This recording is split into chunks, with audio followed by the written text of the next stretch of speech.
Samoa, tasimai batolu, amo.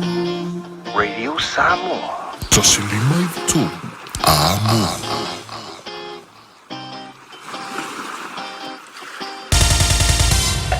Usi mai alau whaafafonga, telefon mai Samoa ya sa taitasi, wa au mai amo oe ona o le langolango mai a le talofa voucher. O le amatanga o le nei vai aso fou, tātou mafuta o afu i ngā ruenga wha wau tala mai ro tātou watano, heo si mai alau wha fonga.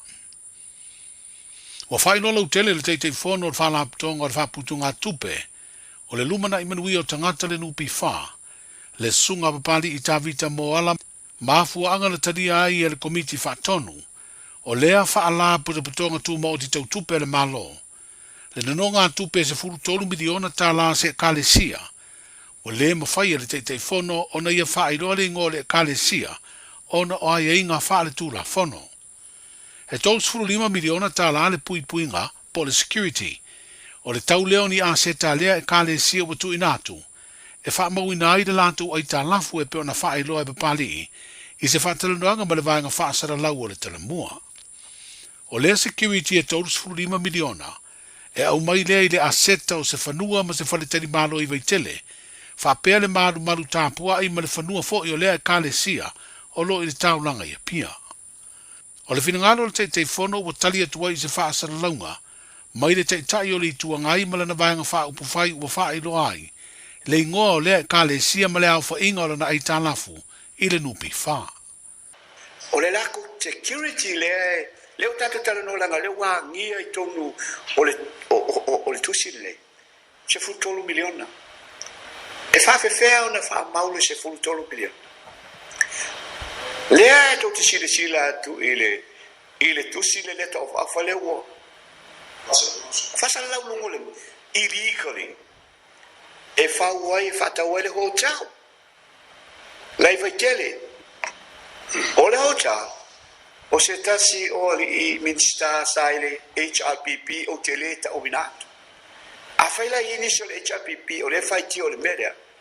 Tele le fiso soani a le kalesia nei i le tauta tongi na o le aitala fora nata mali.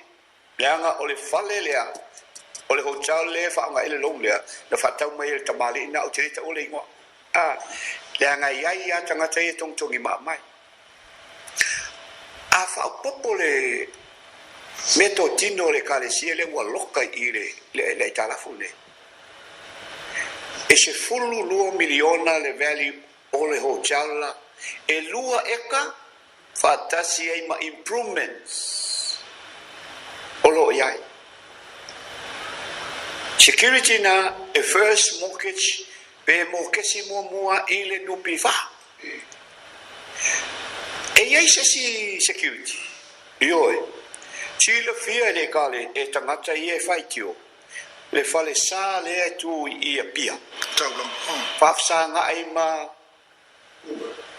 Bluebird marudi ot. I le si tu.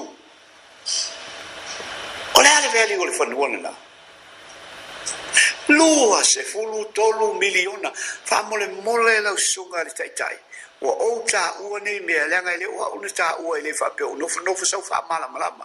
A ia malama e o lo tua. Ina ai tātou. Pena le lei, pena tu fatu la fonoina le vatunga ele no pifa o le nonga tupe lea. Fa popo fatasi le value o security lea e first mortgage o lea e fa mau ele no pifa. Tolu se fulu 5 miliona. Tolu se fulu 5 miliona. Fua mai lai o tau lea o masani le whaingo mene o longs. O le ai tālafu lea ua whaari le ua ngale lunga. E se fulu tolu miliona. Alu le ai tālafu lea ai leki tongia. E le ai masesene palapala. E le mawhaio na recover mai I totonu o le nonga tupe lea. Ai se a. Se fulu tolu miliona le long. Ai tolu se fulu 5 miliona. Ia le security. Mea tō tino ia. Ola la so solo ia. E soli tu la fono le fai una fai e le committee fa foi mal pulenga. Fa masino o Samoa. Tato foi mai le security. No nga tupe. Malona tongina. Fa miliona le si sata tano no mo le kalesia. Mo le tau le leo le kalesia le wo fai tuai. Ele o se client a fai nei se la tono no nga tupe fa mole O leva le maftanga le. o leva le maftanga ma fai nga pa anga lupi fa ma le client ne fa miliona mana te tongi le I tai atoa le taimi e fa ngata ile ai tala te le ma meo tupe na maua mai ai e ala mai le tului la so fa fonga ai o le kale sia le o lea e te tongi o le voto o langa mai lunga pe ese arias pele ai o tele alo le latele niu ai Le te fono o komiti whaatonu le nupi wha, le sunga papali I panoa tā vita moala, I le whaatela noanga ma le tala mua. Ai I le whaelo ai le te fono o le whaalaptonga o le nupi wha o sono finangalo, I le mata upu le nonga tupe le kalesia.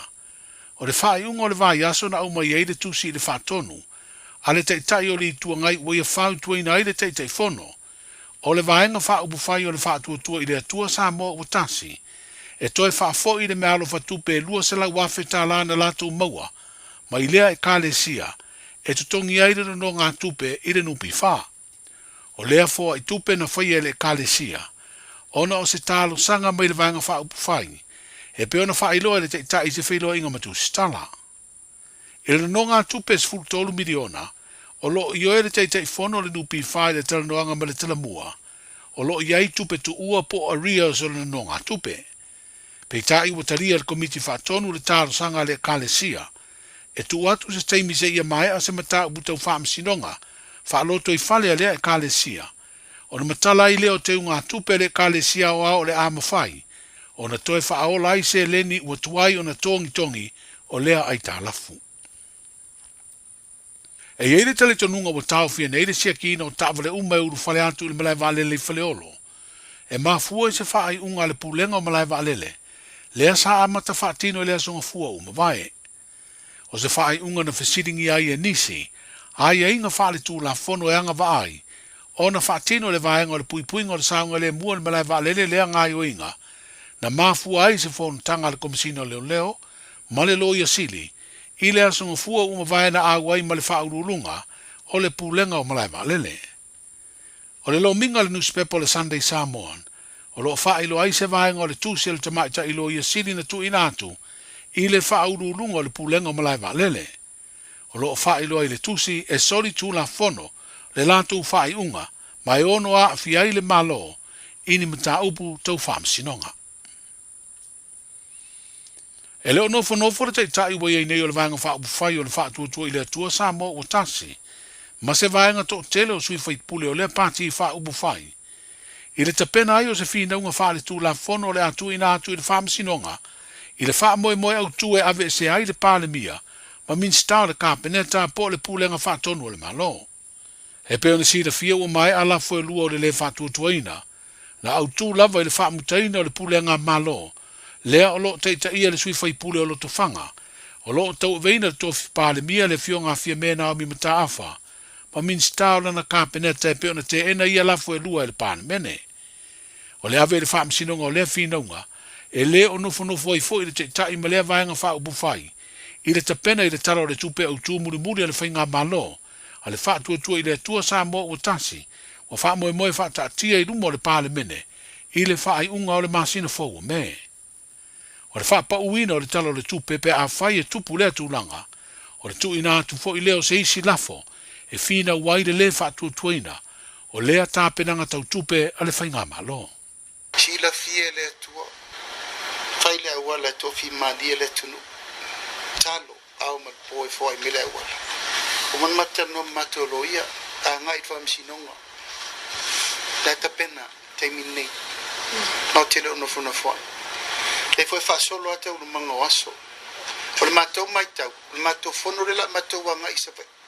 O ina foi mo mai li fa la tonu la fai. O unit teller tupe. A fai o la banoa le to e fai e fo ile sila sana e fai. Ile fai no matou no fo matalia pele mele ar. Ala e a fo e te me fa sa o to tela tu ile pa e soli tu la fo no me mai e fai. Are we allowing that to happen? Ai matou le no fo se monta. Ele se me fai kanga o ma ko ka ko fa fo mo fisa. Ku lo wa fa fo ngale tu. Ai poi vangana. O nisi o mata upu o folosia nei le sunga la auli masui fai pule le wha tui, o lana vaenga wha upu fai e to lua sifuru, o fai tio ina ma fesiringi ai le pulenga wha tonu, o loo wha foia le pale mia ma le kampeneta, ma ua wha li ai se fina ngalo le te tai o le tua ngai, i le whairo inga masani matu sitala ma ia whau tua ina la auli, e leo i la tau o se tu o ngai le malo.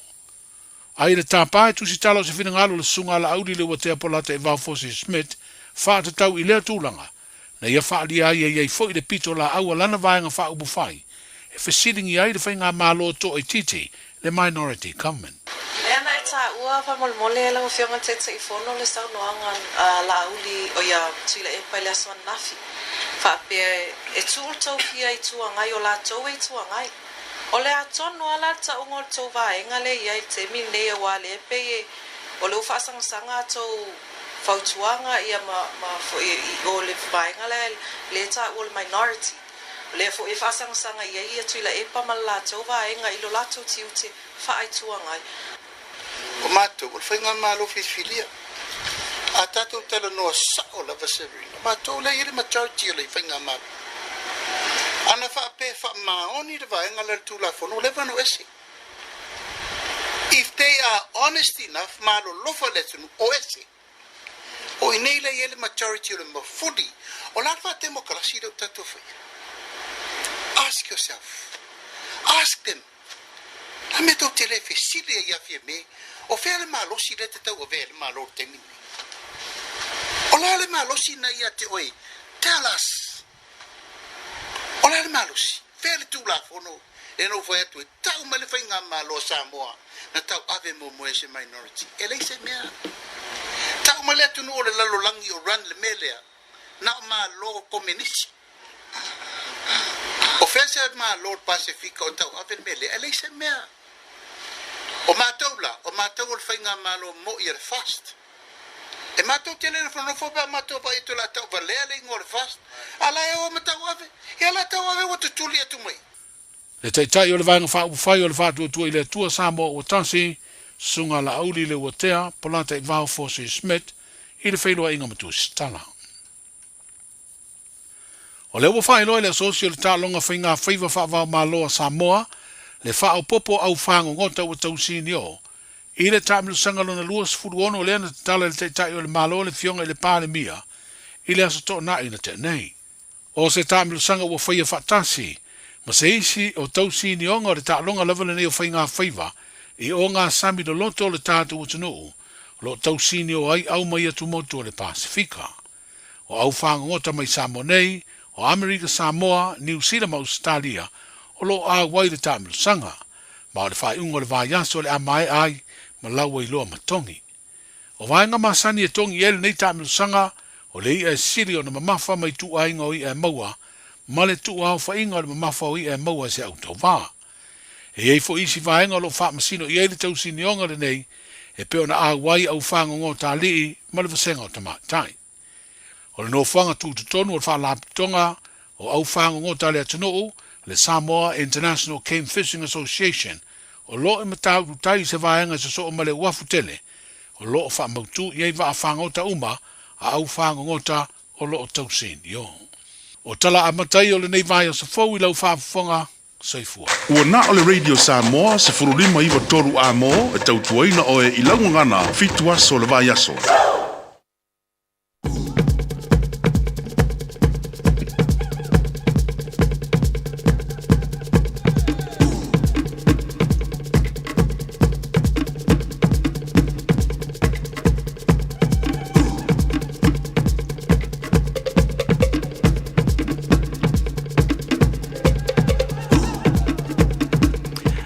Ola na umfana whaafonga le tātua tinu u le whaapoponga o tātou tala mai Samoa le nei fuivanga la fiafi sau lia mawhanga na tu le tau wha autanga vaia tipi autanga vaia o lana le nā tautua ma lana le nā ngā luenga ia tu whaatasi o tātou tala i le aso ma le aso ia wale whaafonga mai le tātua tinu. Ia olo o lala mapapa ao i so se tunu o le nei lalolangi fia lava se me olo e mau mai ia tātou tala na ia ole ngaluenga whai pēa le sui Radio Samoa o lo ngalue me tautua mai le tātua tinu e tu whaatasia tātou tala ia awala u whaafonga mai lava le asonga fua se ia pa iona so whareile e iei tala e te fia ai e iei fui tala e te le fia e te whaafonga iei o le ngaluenga ia le tustala ia ole whaailoa ma whaailo mea o lo tutupu i lau whanua o le tātua tinu kasi ar kalalengo fia ngi o le whainga Faiva Neu. Ya ranga fo ya o fa maku o fango. Yo. Paulanga melanga lo ke fia le tala le whainga Faiva. Ia i le tauwanga o whainga Faiva le fo le alolo mai le tātua tinu Ia i se teimbe o le nei tausang au se upu ai me whaaporkiki e te whaafonga ma u whaarongo tu iei. Ia o ki ngā kalinga. Whia koe i fo i wane te whaafonga le tinu. Ka masa sa. Waso ia. Sa tātou tala noa i mea tau ta i se lau. Ia ngā loma aku le ka i se lau. Ka ko kalango i mea kau ka i afi. Ia le lau ngā loma le mua ku fot ka i afi. Ar kai mera ngei. Po ka i milionga le mele o kalango i kako. Wawa i aso ngā fua milionga. Aso lua milionga. Aso lulu milionga. Fai mea mai lunga le se lengi wa karkalongo i ka ko le kaimi lengi mo ka milionga fa solo a ko le me ka kia ku pe yo luma pai ai o ia na oi fai unga yo le winga na la tala fo ile pa wale le kala le ki fie le fie ne fainga Faiva au isi mau tala fa tele tanto tu tala wa langa ia le nanga luenga ile aso le tu tala uma ia a o me o lo tutupu ia ile te tono le tatu tinu e lo toi posili lo sila fia umari tātua tinu mea la tutupu li tātua tinu tau le whailo il nei fui vanga le le winga ka kala fui le me ye tutupu ki whaalongo i le vai aso le nga masinga le ngakea e koe whaalongo i le vai aso saupea ia e whaalongo i ngei kai au e koe whaafonga fo i le mea le ese longa awale au mai ai a o le mea e kasi pau le mea mau e kako or ki whaki ngā kalinga Ia matulanga pe ona ai. Ia me lo tutupu I lau whanua o le tātua tunu uri ngia fiafi. Mo wavenga pongi sa. Ua wavenga pongi sa le mea ngi. Io, ia ma le tātua tala o le tau. Ia lena sui le wavea o le asu sa. Ia te iloe whaale te fuilia te ia oe le tulanga o iei le swing o le tala o le tau. Ma le swing o le taimi. Ia pi ona mawele nai tula whaapopo I ke koe ka nguru kasi ia kere koe kuirunga. Ia te anga I te whengaruenga. O le leile na o le koe kui kuar kako keimi. O le koe maua o le si keimi koe whawhanga I lau vai pingsingi lau ka nguru. Ioe. Ai o le leanga foila. O lau fiu e kuli se keimi. Ia e whapenai le amatanga. Ai maasani lo foi tātou le teimi. Ia ua makua pe ia foi ia o le selo ia kako. Ia le swing o le teimi pe o ne. I pau o le mea. Ua tātou iai le tau malulu. Ioe. Ia lo na wingo le nātala. Ia tāpena pena ane tātou pe ona ia ia le vai asu no vape o te leo na ia tātou mātua e wa amatona nga I Samoa ono le tau marulu fi ala tau I le tau mafunfana I malo si o la tau tino ai foi nisi o tātou mātua fi ala tau le tau marulu e malulu si foi la tau e fa pena la val tulanga o iai ia le ngata la le tulanga le na a o le whanau ia matatou waia ili fa pe ku mawe perka ko marulu si eri ioi kako ke pingi a malulu ke ia lo ku o lau family doctor fo le e mai sa fuala o fulu ia pe mai sa fuala o limongia ia matulanga fa pena pa o me o le faitete o tatou I le swing o le tau pe o na iai ia le nei fo I tau sanga amatanga le nei vai aso mangaruenga le ngata fo le fofuanga le tatou tinu ia fa talo fo to ile ava ma le fa no ma lo se fu maruia ma lo le ala usu se am ngaruenga pe o na iai manatu ia sa maruia fo ia fofuanga mau tapen penanga I le fai ungo le nei vai aso e ala I fuafuanga por kalabe fa nga solo tau walunga I lo moe le fale sa a o la ungo le tau fai se au io e fa moe e kere I ka angulu I kokongo le farsa fa moe fo I le fai sa maka pongi sa I kokongo o le farsa a o la ungo le kou fai se au ia mare manatu mawalunga wa iai se fa malosi Fale nganga e amata I lo vai aso. Wal me mongi ai. To tele tato na ye fa fi tauli ur fai ngol vai aso. Ye nei ve singa fu isa ye le fai ngol vai aso. Ia o upu matala ia o fe la fo I lo wanga vale mo lo ka makau. Ia fa moe ia ole fu ile ye le nganga ole tua ia e ala le ile tapo inga sa e awai to ile so na nafi. Ia mato atuli ma e tatalo I lumo le tua ia I se fa mawhananga le ngata fo I leo le fa loto telo oe ia e fa awau I pea o ngā ruenga a I se kanga kai alu mawhai au owi paula u fautuanga ia te oe aua e te popole fua ia let them talk tala ngoa pea la kou ai na ka kou ia oe na oe ke ngalue ko kongi au pili I oe ia ma Fafanga si au whangau, ia ma fafanga au avanga iai. Wisole. Ia ma ko anga kau sika miki. Ia ko pe ala ko e faile ori lango soi fuanga le kai ka ko. Ole ko kelo le au fai ori. Ale au fai ori ole au pengi fiki uma. Wisole. Tu lai mele tatou taimira wati luas fululua minute wa te ale tu la fitu.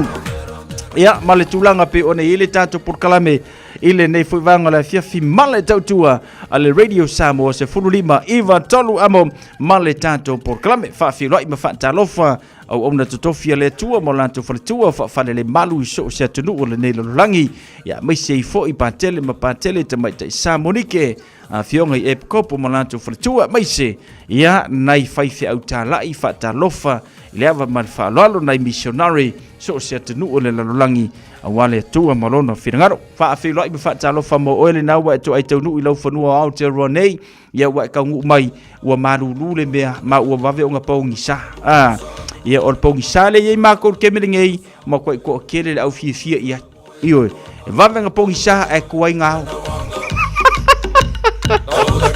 ko nga kau e fi la ka mo le va polo ye kau ye vave ngapongi vave ngapongi sa fia kere le vau ko nga kau alo vatu le vau manu yang alu engole nei fiafi los for 2 minutes o tele tu la fitu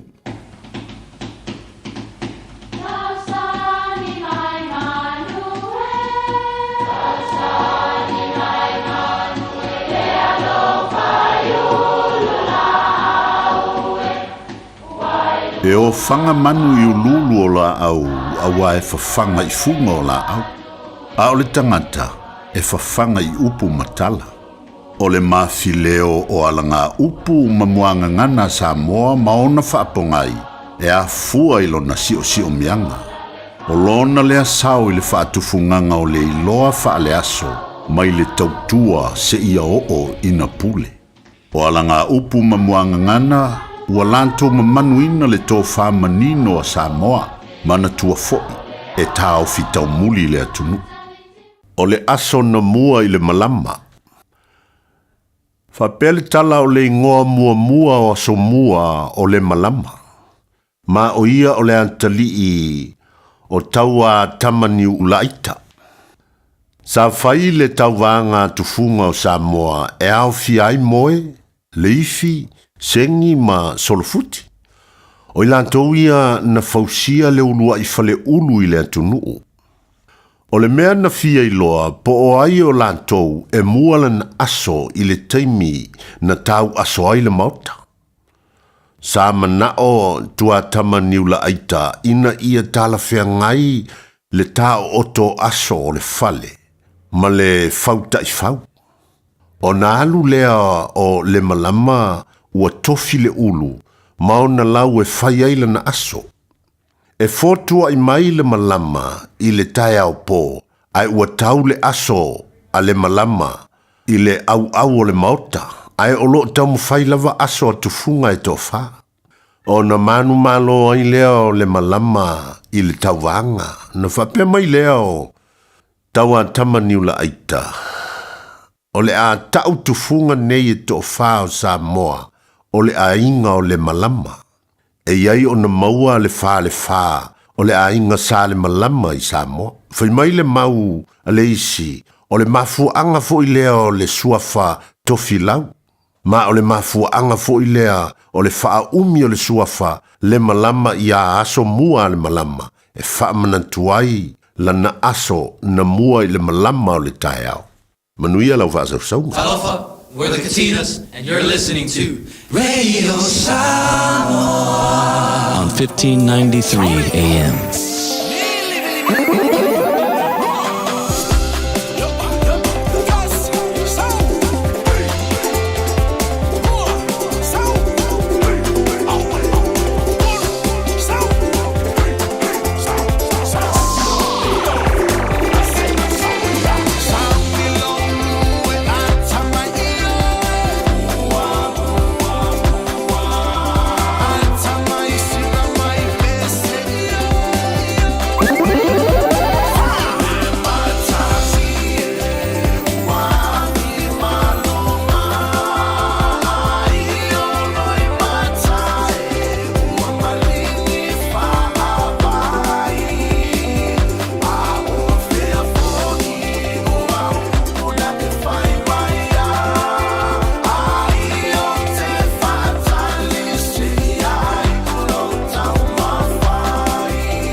Ola si fonga masango fiel na sunga ya waino ya watawulunga toile tautua le tofa siava tuipea atonio male tanto por kalame ole mau fa samo moni le nei foi vanga le fiafi sai sio fa poponga ya ile aswa tayao pe tanto aulia ile lofa maranga le yo le tua wa fa fitu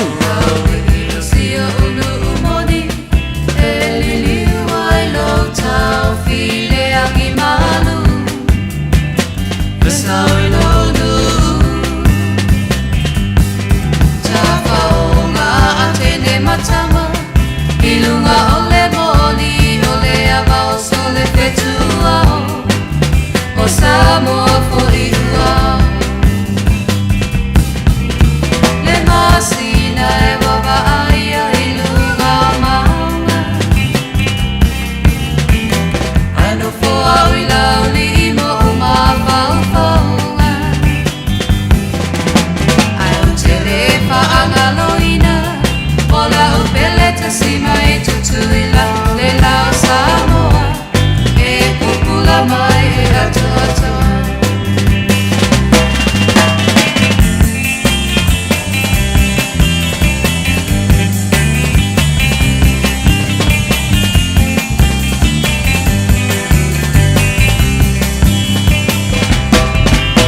O tama o lea ba e a asa ma o ene isa e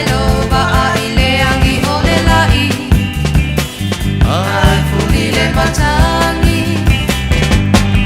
e ralolangi wape fuli fuli ai talo ai o ele tama itai ma o ele imawa le tama o le baumanga le masina e wava ai a ilunga umanga ai no foa ila uli ima uma faufaunga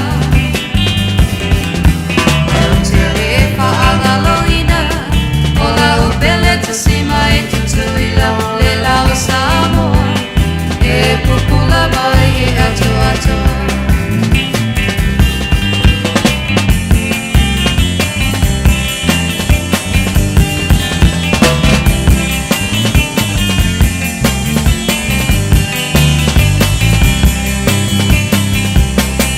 Ilau pula pua watapea amo ia se tasi e avea o te fie o aina e te tau ia ita e te re ma salo salo e tu lea i lo finanga lo pe tu o le langi na te amaia e so tali le masina e wava aia i lunga o maunga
Nai fa fifianga le nama le pelino tia faun. Ina ua tela i titi le afol fitu o le temi masandi o le tanto whamarianga le aso whanau ma le aso soifui le so. Ia ta whapeo le solo wa aso whanau aso fitu le neo apirila lua o lima. Tanto wau le mai le lofa maranga le lei o le tua. Ia maua le tanto wavanoa tolu fitu fitu tansilima i vitolu le tanto leina. Whapena ona e wala au mai ai whaonga mai fwoi lungo le tanto Facebook page le ngata fwoi leo le tanto YouTube channel. Ya malungo le tanto email yo le on air at radiosamoa.co.nz mawala le whamurianga le tanto aso whanau mo le aso soifua ile aso fitu le nei tanto au le mai le lofa maranga le leo le tua.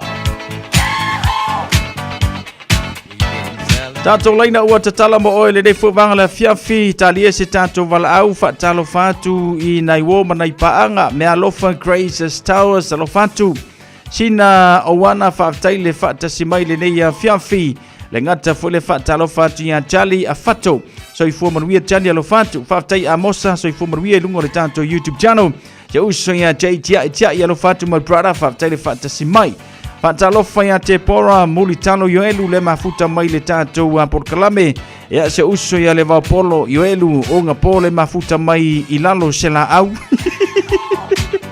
Halo fatu uso haptai le va mai manuia unga luenga le nia fiafi tina ngā wang se fumaruia tina ya se uso ya te o leo polu mano se fumaruia te o leo polu fatel fatasi mai my man Peter Towers so leva ngalo Peter Towers Alo sina ati vaftel fatasi mai Amelia Mikaele so ifumuruia ya male tanto proclame le nei vanga la fiafi tanto famlianga la so fanau fatalo fatu soloi so fa neru malo so ifumuruia aso fanau mai alo sina ati happy birthday to a special person Stephanie ya my son Betsy all blessing and endless love from alo sina and family but we tell lo so fanau le nei vanga ole a fiafi Lesi tato imeli le watanu mai lungo le tato proclame birthday greeting to follow Toto and followii po followii. Birthday wishes for our twin moms follow Toto Brown and followii follow happy 75th birthday. Love and appreciate you both always love and blessing. Lofa tele atu mo o lua. Maruia tele ya asofa. Now that's from children, grandchildren and great grandchildren. Birthday person follow Toto and followii. Salal tato lina mo epe fa pele solo wa so fanau ya mo wa vanoa. Leise tato fa marianga o le aso fanau le tanu mai ya seu kai sala. Lo nga e fa manu watu ya yova ile nei taiao wa atoe le kwentota a sailisa. A sailisa ma alota masese le se fulu le nei o na tausanga. O lau tatalo ile atua ia so uma ia foa I pea ia te ole malosi marapoto. Ma ia pui pea ia te oi so se mea e te aluai ma wha manuia ia te oi so se mea e te whaia. Love you always, princess. Alofa anga to you from Yonana, Pauline Apulu Kaisala and kids from Rewa. Auntie Apulu Maalo Nive Pene to Lily Victoria. Lisa, your cousin Georgie. Ma moe telesia Nive Francis Kaneya Noya Talas and Macas hugs and kisses from your favorite Auntie Seu and Princess Penny. We tele lo waso soifua ile nei vanga ole afiafi.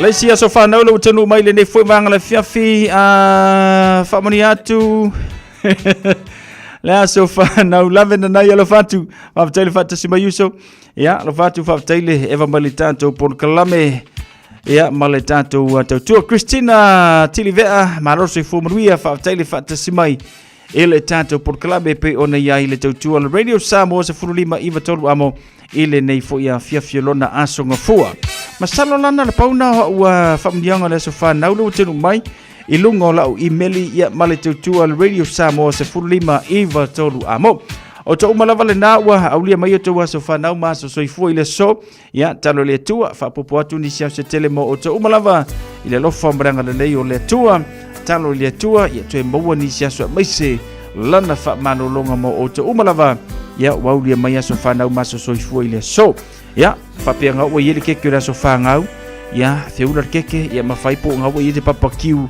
ya mai fa sepa maka ke po ka ki se ke kusi lungo le laula Oskipen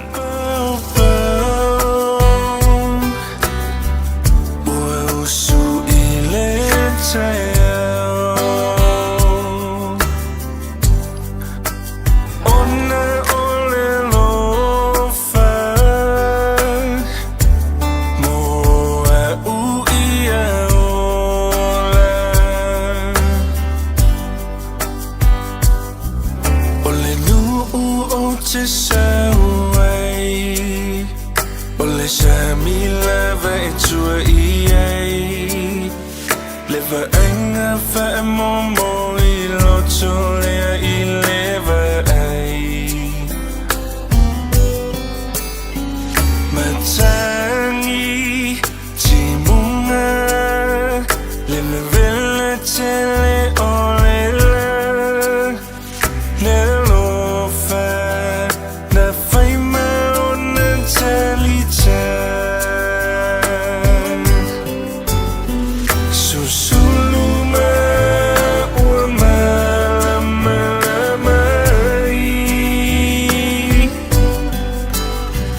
Lelo fana fano tele tina tautai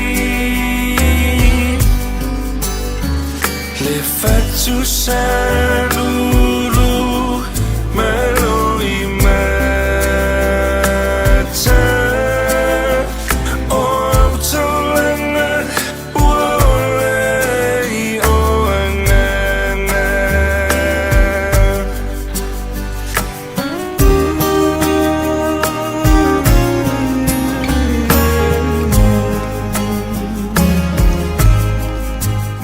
Elenga tele tina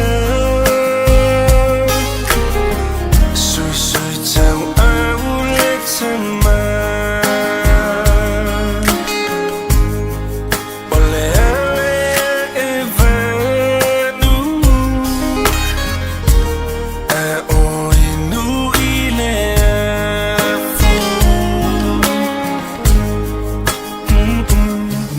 A o so mai le tai Ele Italia ini vai Sa ini le lofo ta o toi le aliti tai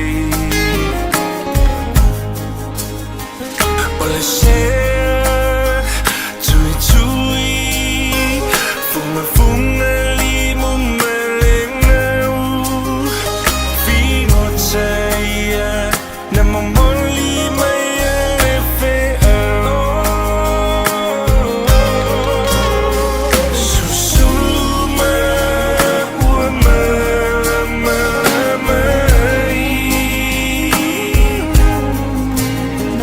Lelo fana fano tele tina tautai Le fatu salulu maloi mata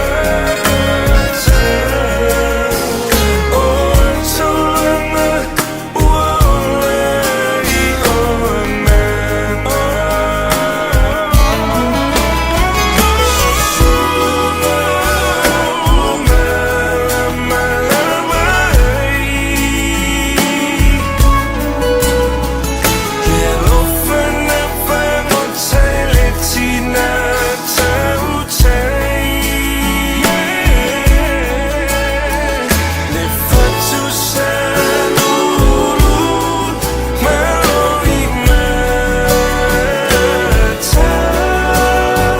O autolanga uolei o anana Le fatu salulu maloi mata O autolanga uolei o anana O autolanga uolei o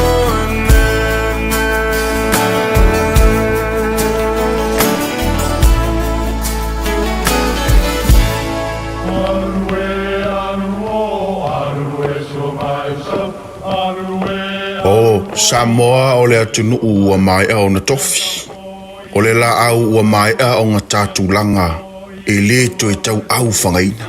O le vai fo I ua malili ua mai o na saiki. A o lau polo kalame o le vau filifili. Ua na o se toi wha manatu. Ua na o se toi whangu whangu ia ua nganu Samoa. Mau upu ta oto, mau upu tu. E ala lea e ala ngā upu ma muanga ngana ma le vau ngana. A wane I emisia le tātou polo kalame Iafi o aso lua taitasi le itu la e valu I lunga o le Radio Samoa. Ia manu ia tele, lau mai moanga, ma lau whaasaunga Samoa.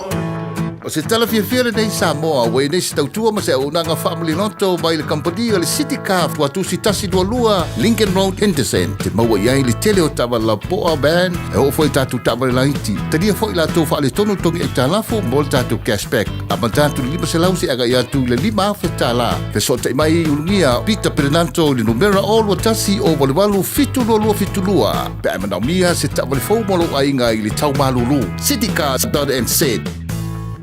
O le R-Dash Travel, o le company numera tasi le taungo fio pasese mo fe malanga inga I Samoa whapea le malanga bai I Samoa I New Zealand Day. A whea de loa I le ofisa o le R-Dash Travel, tasi valu lima Great South Road I Marurua. Pe vili mai I le telefoni tolu I valua o wha o o. Tolu I valua o wha o o mo le R-Dash Travel. Tasi lima I vatolu amo. Radio Samoa.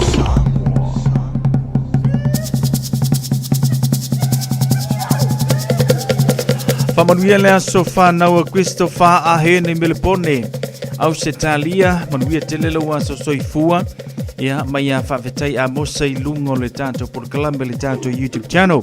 Whawhetai ne when levi whaatasi mai alo whātu le ngata fo Ilea Christina Tilivea. Whaatalo whātu fo I se usu I alave na nai. Ia whapena fo na whawheloi me whaatalo whātu ia soloi so whaneru. Ia le mauma le tātou por kalame. Ia I le nei fo vanga ole a fiafi. Ona ia tātou whaasile silanga au le Itali tu lai valu le tātou por kalame. O le tutu le upenga I le loto pei ona masani ai.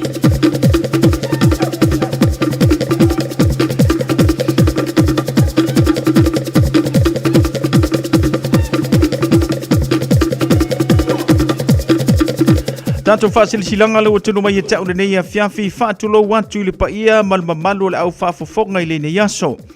Au le nei whaasile silanga e whaasino tonu lava I alo matama whanaua le nei nuu o vai e sa whata e whapea. O le a whaia le tātou maftanga masani le aso tona I nei se furu ma le lua o Amperila lua o lua lima. E le tula tasi I le awoli. Whaia le no whanga masani I le lau o lutu mga mau. Numela wha Leonard Place I Mangele. O lea e wala au whaanoalo tuai I tama whanau o sio tātou nu o vai e au kilani nei. A fifio mai matala mai a ao tātou mafuta ma whenua I le aso ua ato whaina. Mo nisi whamtalanga whamarmore whafso te maile te whono I le numero le orua tasi o iwa, 522 orua tasi o iwa, 522 whaafetai o le laulaua whono maftanga vai e au kilani. Lo sainia le tātou whaasila silanga lena.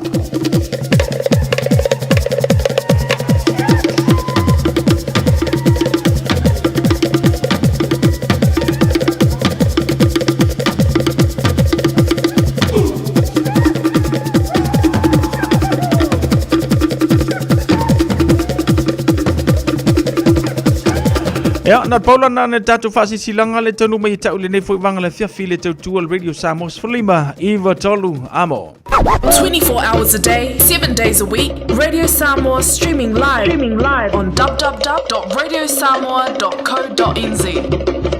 Matau te whaia ni fo aroi le aso lava e te fio mai ai I le Shine Dental, ai e ia inga whaapitoa. Matau te salia le Afterpay, Zip, Q Cards, whaapea Wins Quotes I le Shine Dental. E whaia fua whaatalanoanga ma le ACC I le Shine Dental. Le aise tongi mo whanau I le bao le se furulua I le se furuwalu tusanga I le Shine Dental. Talanoa mai le tongi ino le whainga o ni fo I whaunga ai le Zip, Smile Now, Pay Later. Le aise tului I le Shine Dental. A fio mai le 555 Great South Road, Manukau pe bala au le lua fitu ono fafa. Lua fitu ono fafa mo le Shine Dental. O le R-Dash Travel, o le company numera tasi le taungo fio pasese mo fe malanga inga I Samoa whapea le malanga bai I Samoa I New Zealand Day. A whea de loa I le ofisa o le R-Dash Travel, tasi valu lima Great South Road I Marurua. Pe vili mai I le telefoni tolu I valua o wha o o. Tolu I valua o wha o o mo le R-Dash Travel.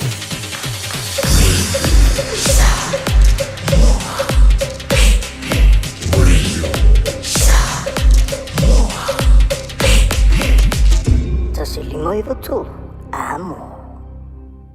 Le wa tula mai le tatu te mile wati le nei vanga la fia fis fulu minute o na talo lea ia o le tula valu tala valu ia o le tanto por kalame pe ona masani tatou male tau tua radio Samoa se fulu lima iva tolu amo fa fetai antu lavena nai fa fetai amosa nai fena levi le ngata fo le alo sina ati Charlie afato so i fo manuia Charlie fa fetai le fa tasi mai Peter Stowers sa sali tu lima malo so i fo manuia fa le ofa ki tonga va ai tuitea Ui, se rosa le moa, alo fatu, na pese akula fare ofa ki tonga vai.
So e fa talo fatu se use ale va polo yelu nga pole mafuta mai marvianga wenga ne fia fiuso sina leo le ngata fo ile fa filo ia tia tofu ai ono tautolo le mafuta mai St. George, Utah, i Amerika, ia kopo eti malo se fumanuia se Rosa le moa, ia ma le to'atelo a tātou o mapaanga pe ona maua mai le tātou Port-Kalame i le nei fuivanga o le fiafi.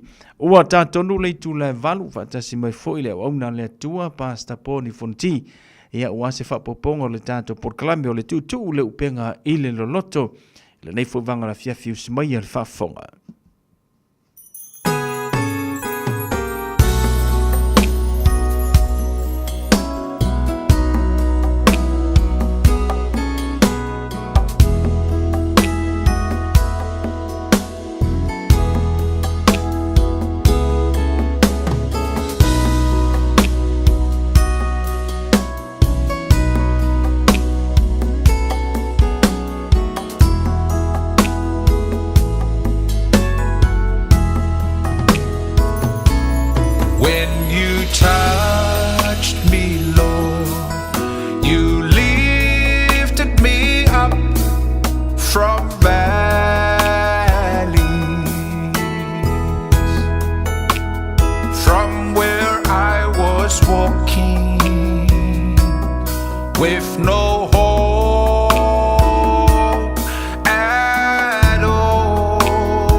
Ia pea lo swafa e whawawaulo mātou tua le tamale alo ma le nganga pa ia. Mātou te whawte ia tuli ni fiafi ona o lo lei ma lo whamaoni a e mātou. Le nei aso ato fo isa e tausi ma leo leo ma pui pui mātou le whanau. Al nei mātou lia mai fo le nei taimi o le fiafi. O mai fo le pō ma watu le malam sa mātou iai fi au mga luenga. E whaaftei le tua wana e tausi ma leo leo, sa e pui pui, sa e tautaina le mātou whinga malanga le nei aso. Mai lava le tae au si au lia mai lau nei teimi le fiafi le tua. Mātou te tonu sa e le tu lafo ina lava i mātou, e mea uma sa mātou iai. Mātou whaaftei atu ono au whamunianga na mātou maua. Le tua i le nei aso, le ngata o le ea, o me ai o me inu, o tau singa i lungo le awala, le ngata fo i lea, ia o le malosi le mātou maua le malosi e whai e tiu te mawhaiva, ngā ruenga lau whanau, la lale mātou te whafo i e toile vi inga ma le whaftai ia toe, mātou whapea tu le nei pō e le lei o e le tua wai whawawau lo walofa. Whaptai ono le wha o le tanga ala ia keriso. Na maliu matu ina atu lava lona soifua mo i mātou. Na ia mo i mātou le wha moe moe. Whaia le tōngi ola ina ia sao whanga le tangata i le ola. O le manuia wa umana e sao ni ala i lo maliu. Tamavi ia lo swafa le nei pō. Whaptai fu o le nei awa no mātango fie. Te tai mai mātou e whātau nuu le mātou mawhitanga. O le mātou Paul Kalame pe o na masani ai. Ai mātou te le i whaia māmataina le atua mātou te wala watu a fio mailo nganga. E mafuta mai, mafsosa ni mai, te whau o mai me umo le a mātou whaia. A mātou te talala ua fionga pa ia, ma whaitawina, ma o ina, ma whaalongolongo iai. Whape nao na whaamamanaina e la ua fio me umo le a mātou whaia. Langona o mātou loto te tala o mātou talinga whalenganga. Se o mātou langona lo whetalai mai ai mātou. Peso soari mai lau upu i o mātou vaivainga. Malo mātou fia maua o le ato toa. O le ola ma le mea tau na mātou iai le tua e tusa malo finangalo a mātou i nei soifuanga. Wha mole mole wha matala loto. Tala mai ia lau finangalo pa ia le nei fiafi. Mwhaiono mātou mauai. Le mala malama ato toa i lau upu. Whamunia iau tangata le nei pō. Le a mātou mafuta ala iau a fionga. Talo le tua i whaau le lātou whalongo. Whaau le lātou mafuta mai le nei pō. E ala le mātou mta upu. Whaau mai fo i a tau e whaunga ina le nei fiafi wana o se me whinga luenga. E awala atua i lau whinangalo. O e lava e te whetalai ma e sauno le nei pō. Whaunga ina le tangata whatau waa. A mateina la ua fio, se i o lava fo i na whae wina li nei pō le mātou mata upu. Ia tū maua tupea i a te oe le vi inga o le wha manu, o le wha tanga, ma le mamalu e tū mau i a te oe. Ai fo i mai le wha tau wa i a e mātou. Mātou te talo atu, e ala atu i a Yesu ke risolo mātou li i mo lo mātou wha ola. Amen. E me fo nei teimi e Whatalo whatua i le pa ia o Samoa ni fiafi i lau whasausaunga. E tupu foi mai e o si o tātua tu nuu le nganta foi lea i o auna le tua mautou fultua. Whatalo whatu ma le nganga fifia le nganga whaaloalo. E tu sai ma le tātou Paul Klame le fo o tātou sanga i ai le manuia ma le file mua le tua. Whaftaia i le tua ma lo nanga le lei. Whatalo whatuai ma o folo whatu ni fiafi. E tu sai ma le tātou mawhitanga, ia te utou lau pele, e le swafo Yesu e whatalofa atua ina i o tātou mātuas, tu asen sina, ngata fo i leo nisi o whaafonga mai tonu o mauta ngase, tonu fo i o whale pui, e ngata fo i leo o ngā luenga, tiu te o whenga i e ni fiafi pe a whai o e mafuta mai, whatalofa atu ia te o e ni fiafi le swafo Yesu, whatalofa atu i nisi o lo mafuta mai i tunu umamao ia e whatalofa atu ia te utou i nei fiafi tātou mawhitanga vole nei e pia masani ai tātou Paul Klame o le tutu leo penga i le loto ia o la auto auna vole nei e poni fonti tātou mafuta ia o na e te mafuta mai na tunu ia o lea mātou te nonofo atu i nei New Zealand nei e maisile ai au kilani ia lo maua pea i tātou Feilo inga i talo sanga e leo noa, me le whatalo whatua i melengang fifia, melengang whaloalo, e le mamalu le tunu o lo whapena, o na sa ili mnuia, sa ili malo, ia e so se tunu o le neike lope tatu te iai.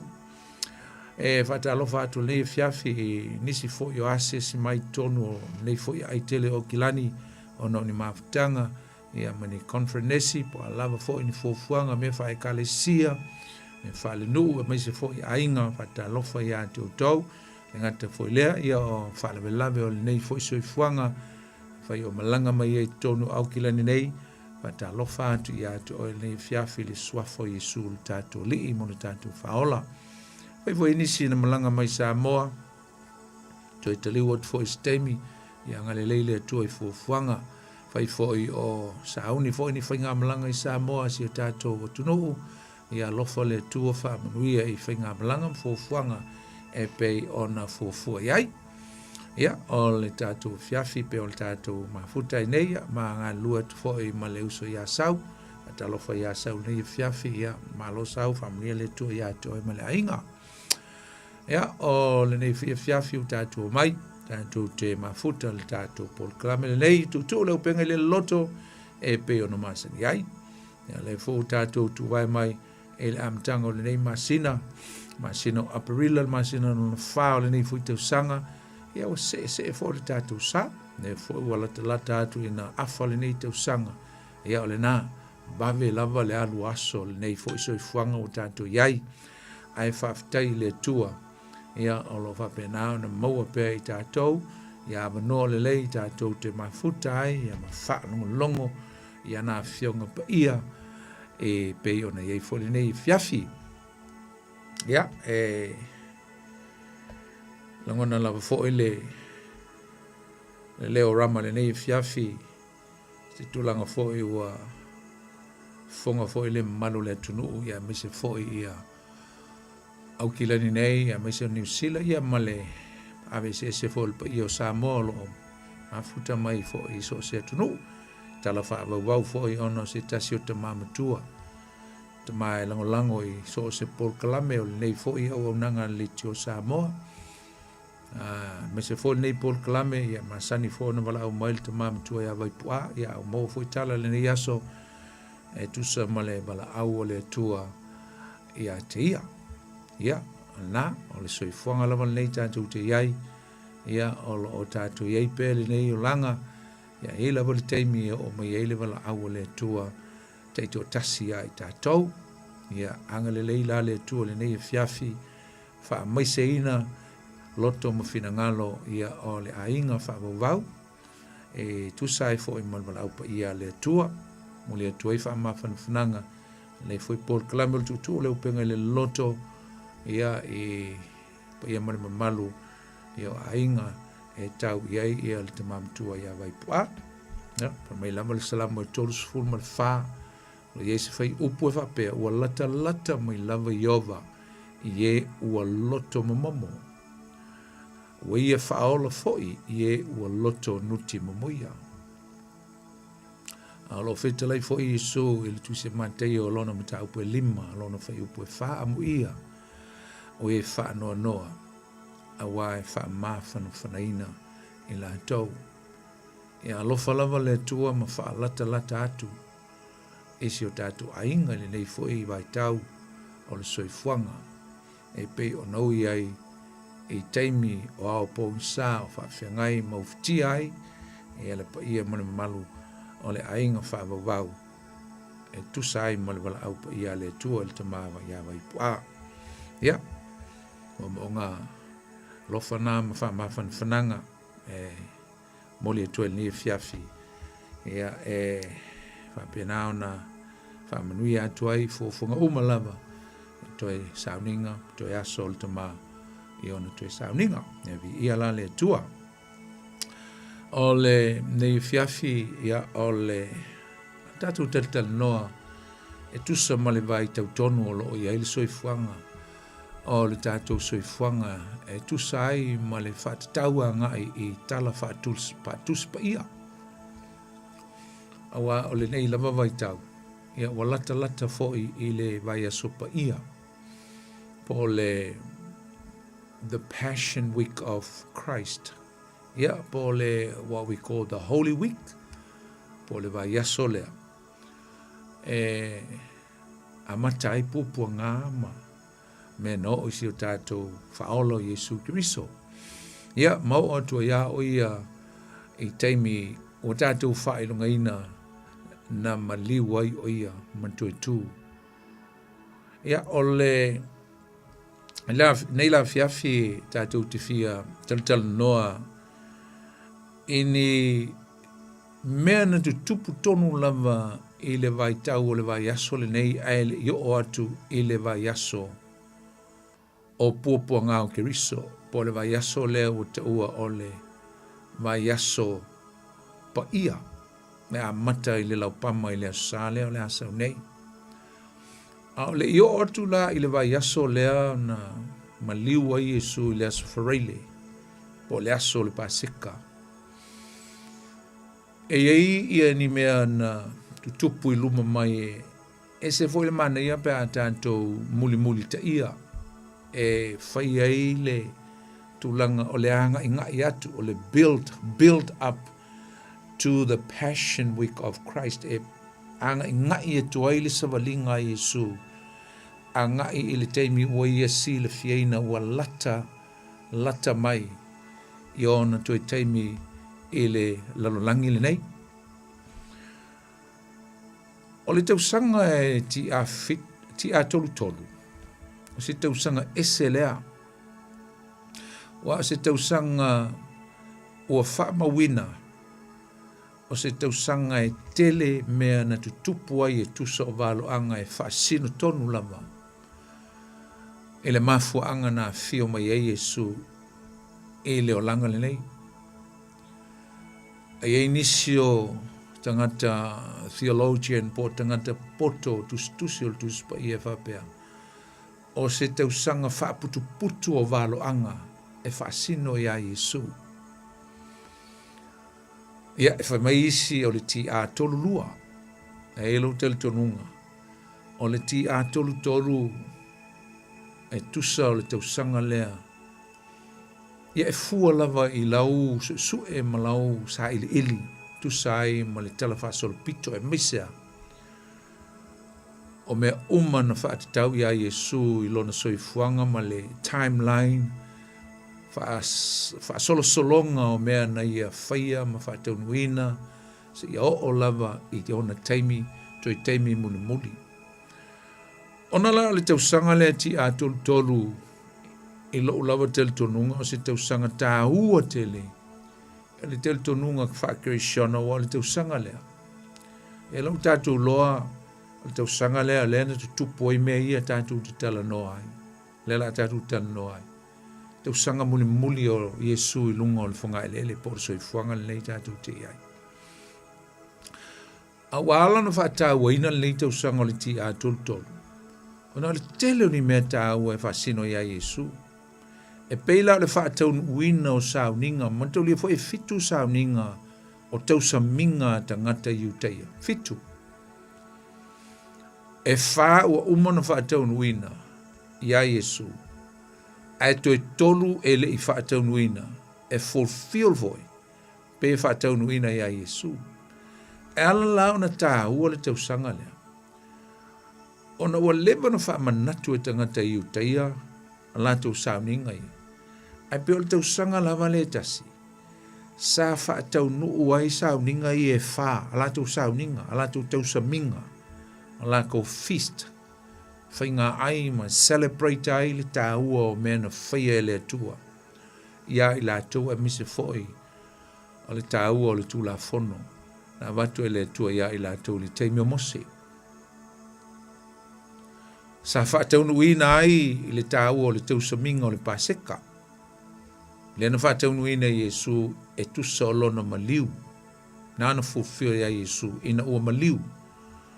O le tamai maa moea le tua. Mai ua whaauta le tamai maa moe na te ave e seina anga sala ala raulangi. Upu ia Ioane le Baptiso. Alo whaatau le teimi o le amalingi ai le toto le tamai maa moe. A o le Paseka lea. Paseka lea o lea na whaamana tuina Yesu mo no so o le lātou Paseka muli muli. Watu e paulawa lea o le Paseka Yesu. Ia o nā whio lo lea o ina watu lo lea i o na popo ngai le vaiaso muli muli. Ia ma maliwa i ato e tu ma whio le langi e leto e Paseka. Awa leo whatau nuu i a te ia. Sisi wapunga e leto e pese manua wa lewa.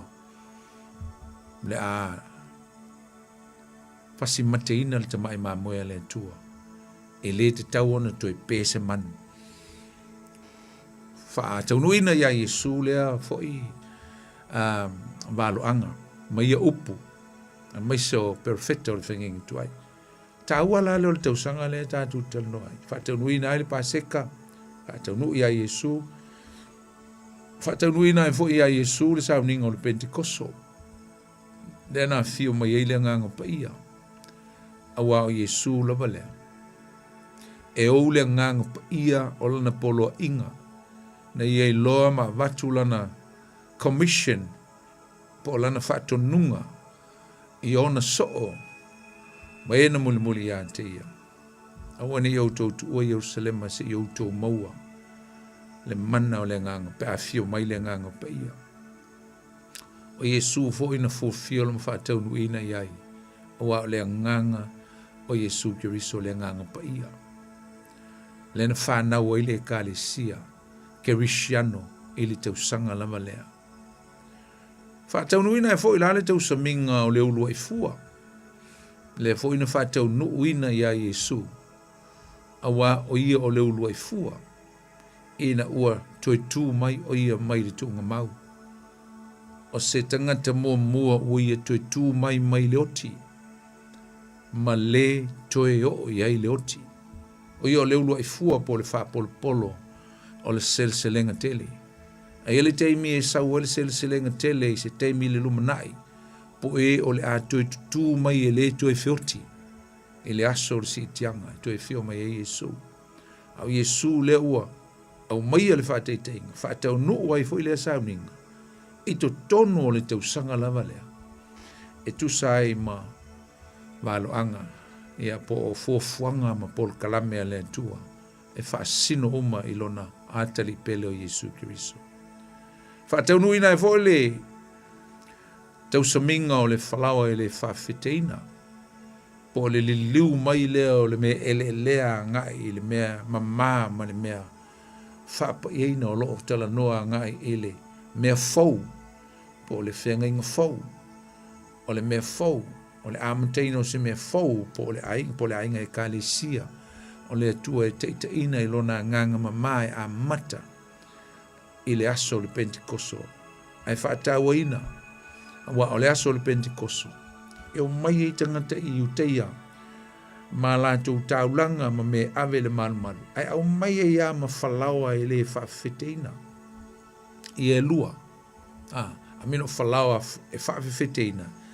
Ai au mai, fōringa mai e au mai a watu ia ile atua ina ia wha ma maina ma whapa ia ina. Ia mea ia e le lea po mea ia e whawheteina. Wa na o le atua. E ave ia le mea ia po ia lea na te whaia le mea ele lea e whai ma mea mamā na o lea tua. Whaataunu ina fo ia Yesu a wā o lona toto ma le taulanga o le tōngiola. Lea na maafuai o na maua i tātou le wha mamaina.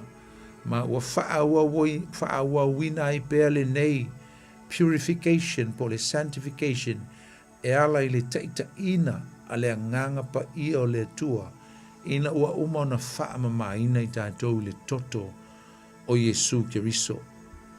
Tupu uma i tutono le nei tausanga. Ninga te foi leo le tausanga lea sa to e fio tua Yesu i lon tama, ina ua umaso e 50 na to e mafutai, ma ona so ina ua toi tu mai.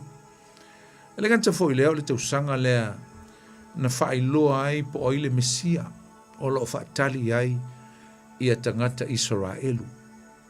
Whaataunu ai le walo anga po le perfetanga a le perfeta o Sakaria. E le matau pueiva lo na whaiu pueiva.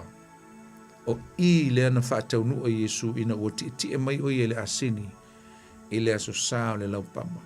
Ma le tele lava o ngisi event o mea na tutupu i tutonu o le tausanga le e maka ai le tausanga lea. O se tausanga ese o se tausanga tāua i le tala whaasolo pito e le ngata i le awhionga pa ia le atua. A o le whaatua tuanga Kirisiano whai pēa ma le ame ai pēa lo tātou tele tonunga e iei le teimi e toi e whio mai ai Yesu e toi e whaataunu ina i a isi sauninga e tolu i e toi a tangata Israelu, tangata Iuteia. E tu sai ma le ili ngā pū, i le aso le si tianga ma le toi e whio mai fo o Yesu i lona, toi e whio whalua mai. Ai le ngata fo i lea o le aso le tōngiola, e whaola ina ai le nu o Israelu, e na ua whio mai Yesu, mai alavia ina i lātou mai o lātou fili. E ai whai ua i le sauninga e whaataunuina fo ia Yesu, sauninga o fale apitanga po le tape na kuro e whaataunu ina i le maa lo keriso o le a mafuta ai Yesu malana aupa ia i tu tonu o lona maa lo le asa tatu tala noa mai ai vai aso o mawai whaataunu uma ia Yesu le si tonu mtau tia la. So we're looking forward to the future events, to the last day and the conclusion of God's unfolding program regarding the end times. Olea lai tātou te fia vavaila le nei fiafi. Pahani mea tono al tausanga le ti atul tolu le tātou talanoa ai. Whata waina le tātou mta upo wa i tonu a le whasino ia il tātou mta upo nei fiafi. Tausanga lea ma mena tupu ai a misea tu e teime o Yesu. O hani mea sa tu tupu ia Yesu i le vai asole nei. E wale tātou te loa e iei le teimi na tau a mata tuai i ele ngā luenga po le ministry e Yesu i tonu i uteia. Ai te e o lava i lona ainga. Ia le lopo na i o nauso ia na umale ministry e Yesu ele i convince pe ele i believe ele i te li tonu ai lau li ia. Se i o lava le teimi na whasa taura i Yesu e le whamaunga ma whoelele ma records of apeo. Fato a ma fai e ona tau liu la uli ia o Utah ma foi ma James Jacopo o uso i o Yesu po o half brothers i o Yesu leana tusi e loa la tusi na ua iei taimi na te e ai tangata le amtanga o le ministry Yesu e o ai tangata o lona nu Nasareta ma ona fina ngalo le Yesu vapea ele ma malu se perfecta i lona nu. I have to move away from my environment, from my home. Ma Yesu o le a o luese. Nālu leo Yesu. Na alua ngai i Galileia. Vai mea nai. Me o lo tele i tangata nu ese. Tangata o lo i lalo le pulenga Roma lea ai le foi ai. Tele i tangata nu ese. Ma tangata ese Gentiles. Anu leo Yesu ina. Manofo ai. Ia. A toa i lava le tolu te usanga. I leo Yesu mauti noa pe ye ase te mine toi foi. Ma Yesu e ilo te tonunga. Sa spenda ia pe na faalu ai le tolu te usanga leo Yesu. I lona. I le taimi o lana ngā luenga. Faalu ai tu tono o Galileia. Bala au ai ana so o i fai ai ana vavenga ma mea uma o le tele vavenga i e sau le tuspa ia. Ma o onga Yesu ma mea na tautala ai Yesu. Na fai to tonu o le vai mea lea.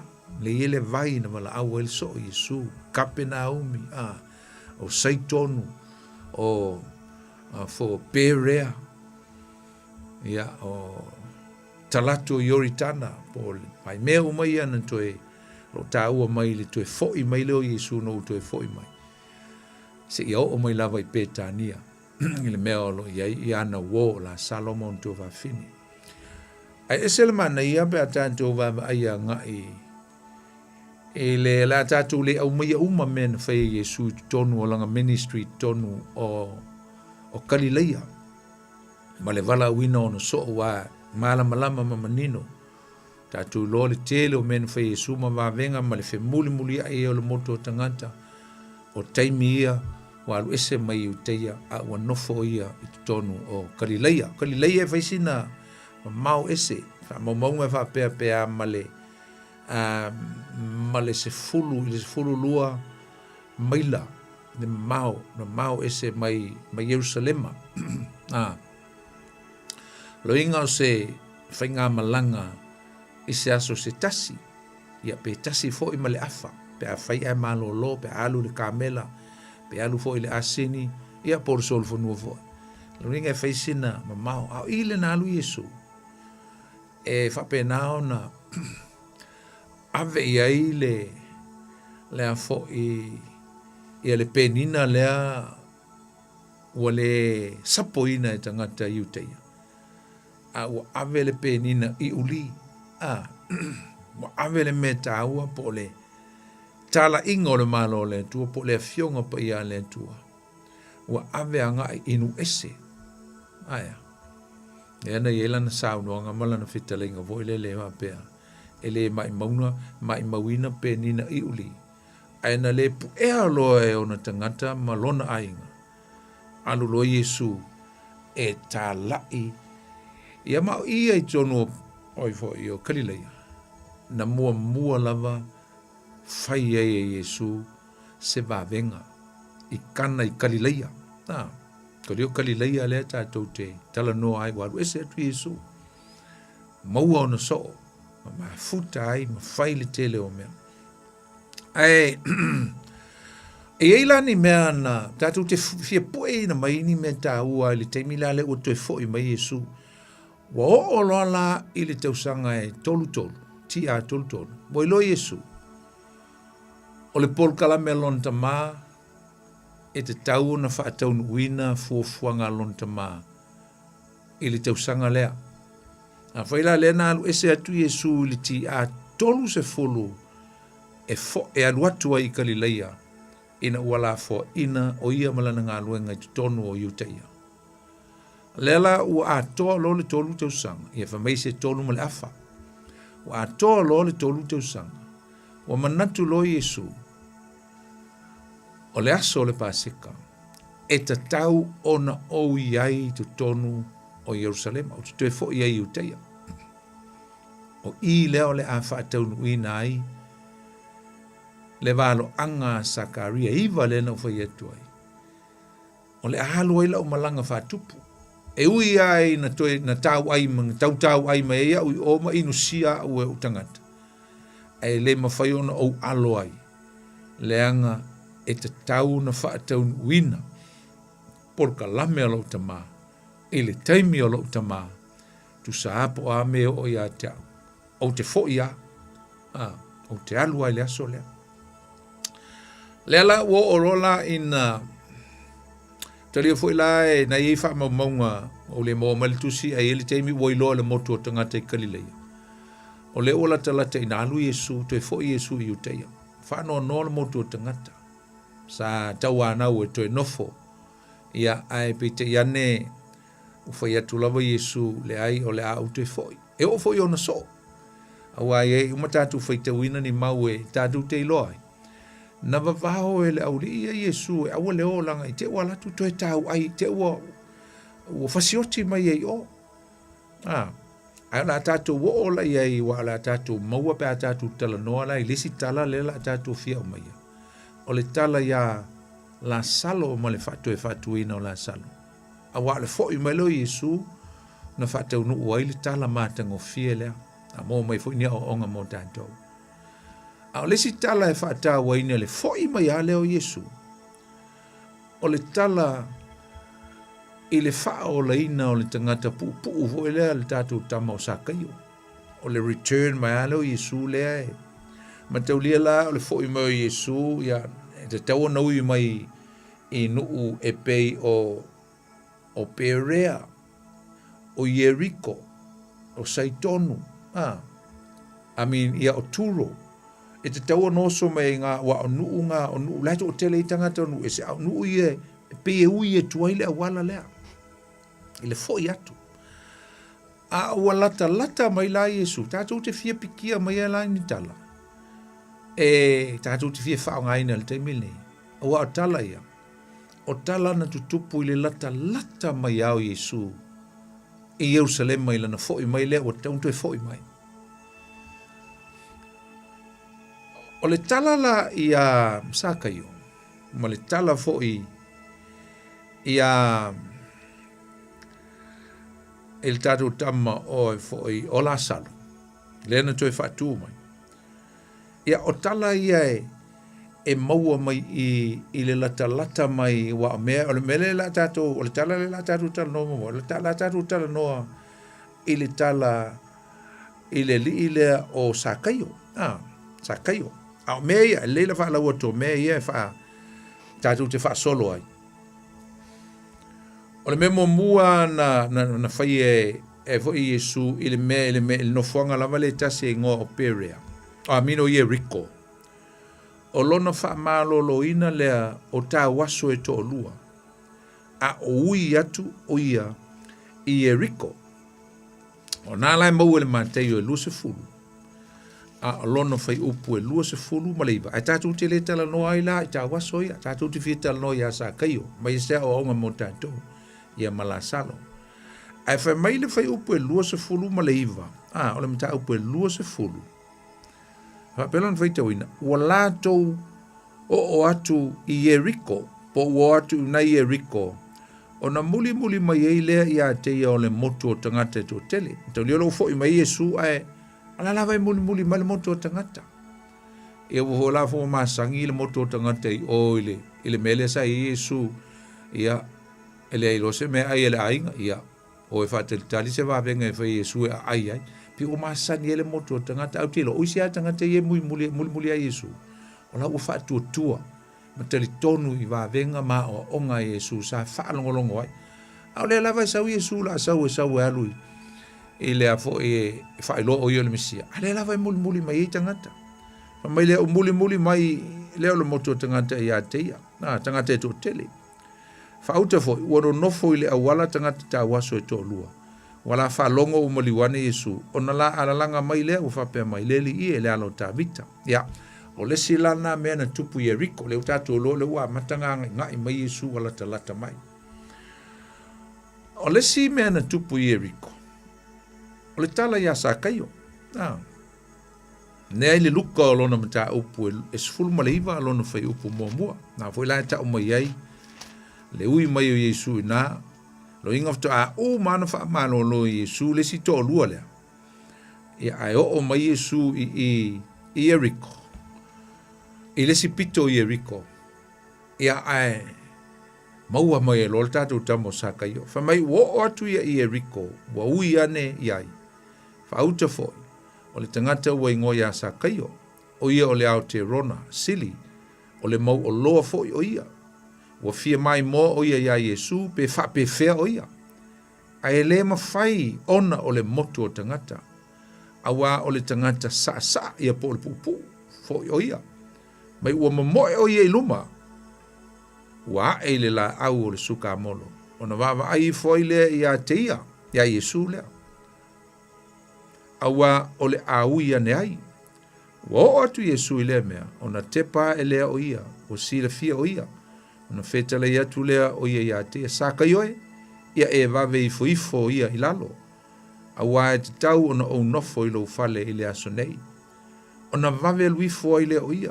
Ua tali mai o ia male fia. Ua mui uma e nei loa.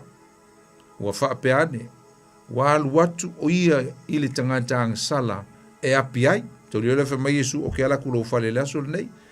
Ia wawaila lesi au muli le ia Yesu. Lau vaenga la le le tonu ma le aise whaatuatua ia Yesu. Le ai ma le au tau mui le au tau muli lea. Mai ua. Mai whawewhea na alu Yesu le whale o le tangata ngoi. Tangata au la fonga. Tele ana mea ona o le ngoi. Tax collector. Ua tū mai sa kaio. O whapea mai le li. Whauta. Le li ie. O le a o vaelua i nā atua o mea i e mātitiva. Whaifoi ua ti ngā se tasi i loo tua i ane. O te tau i atua i e taifā. O whetale i ane Yesu i a teia. O mai le wha o le tanga i le ainga nei i le aso le ainga ai. I le ainga o sa kaio. Ina ua whai o ia mātali o Abramo. Awa ua sau le atali o le tangata. E sa ili ma whaola i le na leiloa. Ia. Mataulia la o le tala la ngai a sa kaio. Lea a tātou tala noa muamwai a umalea. Ona tātou tala noa lo lea i le tala i a la salo. Lea na wha atula i mai leoti. Ai na uma le o mai lo Yesu i Eriko. A o lesi mea na so atu ai, le ta atu nei te ua misi atu le vaenga ta ua ne. Aena toe luatu ia na malanga Yesu anga e luma atu ile meta o perea po pete fake a. Ai mau ai se feau. O le feau e whaanati mai ia Maria ma Marita. Se ia o mai, e vave o mai. Ia se i whaamalo losi o la tuangane. O lo o mai tinga ina. Mai tau mai la, ela na uwhatu se e mai tau mai wha solongo meia, ele me tau o pete whake ia po o perea. Se o ingoa ngā o le vai mea tonu lava nā lea sa mao i nā tonua. Na o mailo i ai ia le wha solongo o le malanga fo i mai lea Yesu. Ai tau nu o tu lo le whi au lea. Se i wha nati mai Yesu. Se i wha malo losi o la tuangane ua ti ngaina. Ia. Na tātou tue fo i lo lea il tātou talanoanga ia sa kaio. Awa a umalo. O na tātou talanoa lola ia le a mata mai ngai le mea ngai ta o perea. Wa i nā lea nā latu le whi au ia Yesu. Ai wha atuai mai Yesu ia so e lua. E le o popole Yesu. I lona fia wawe sau il tusa mo le whi au. Ai o le a tātou talanoa ai. Po le a le mafua anga. Na wha tuai mai Yesu le whi au wha nati lea la alu atu a. A o le tangata le nei o sa kaio. Tau lia la o le tātou te talanoa. I le taimi e pea o le aso le nei. Le aso ngafua. Na o tu leo lea i le aso lua, le aso tae ao. Ia ona o atu Yesu anga i le mele o perea. O ina lea na ia maua i le tala mai a winga ia la salo. Ia ma whai e lola na fuafuanga e te tau lava o na o atu i le mele i la salo. Ua whai aso talu na oti la salo. Mai e whaatui nai.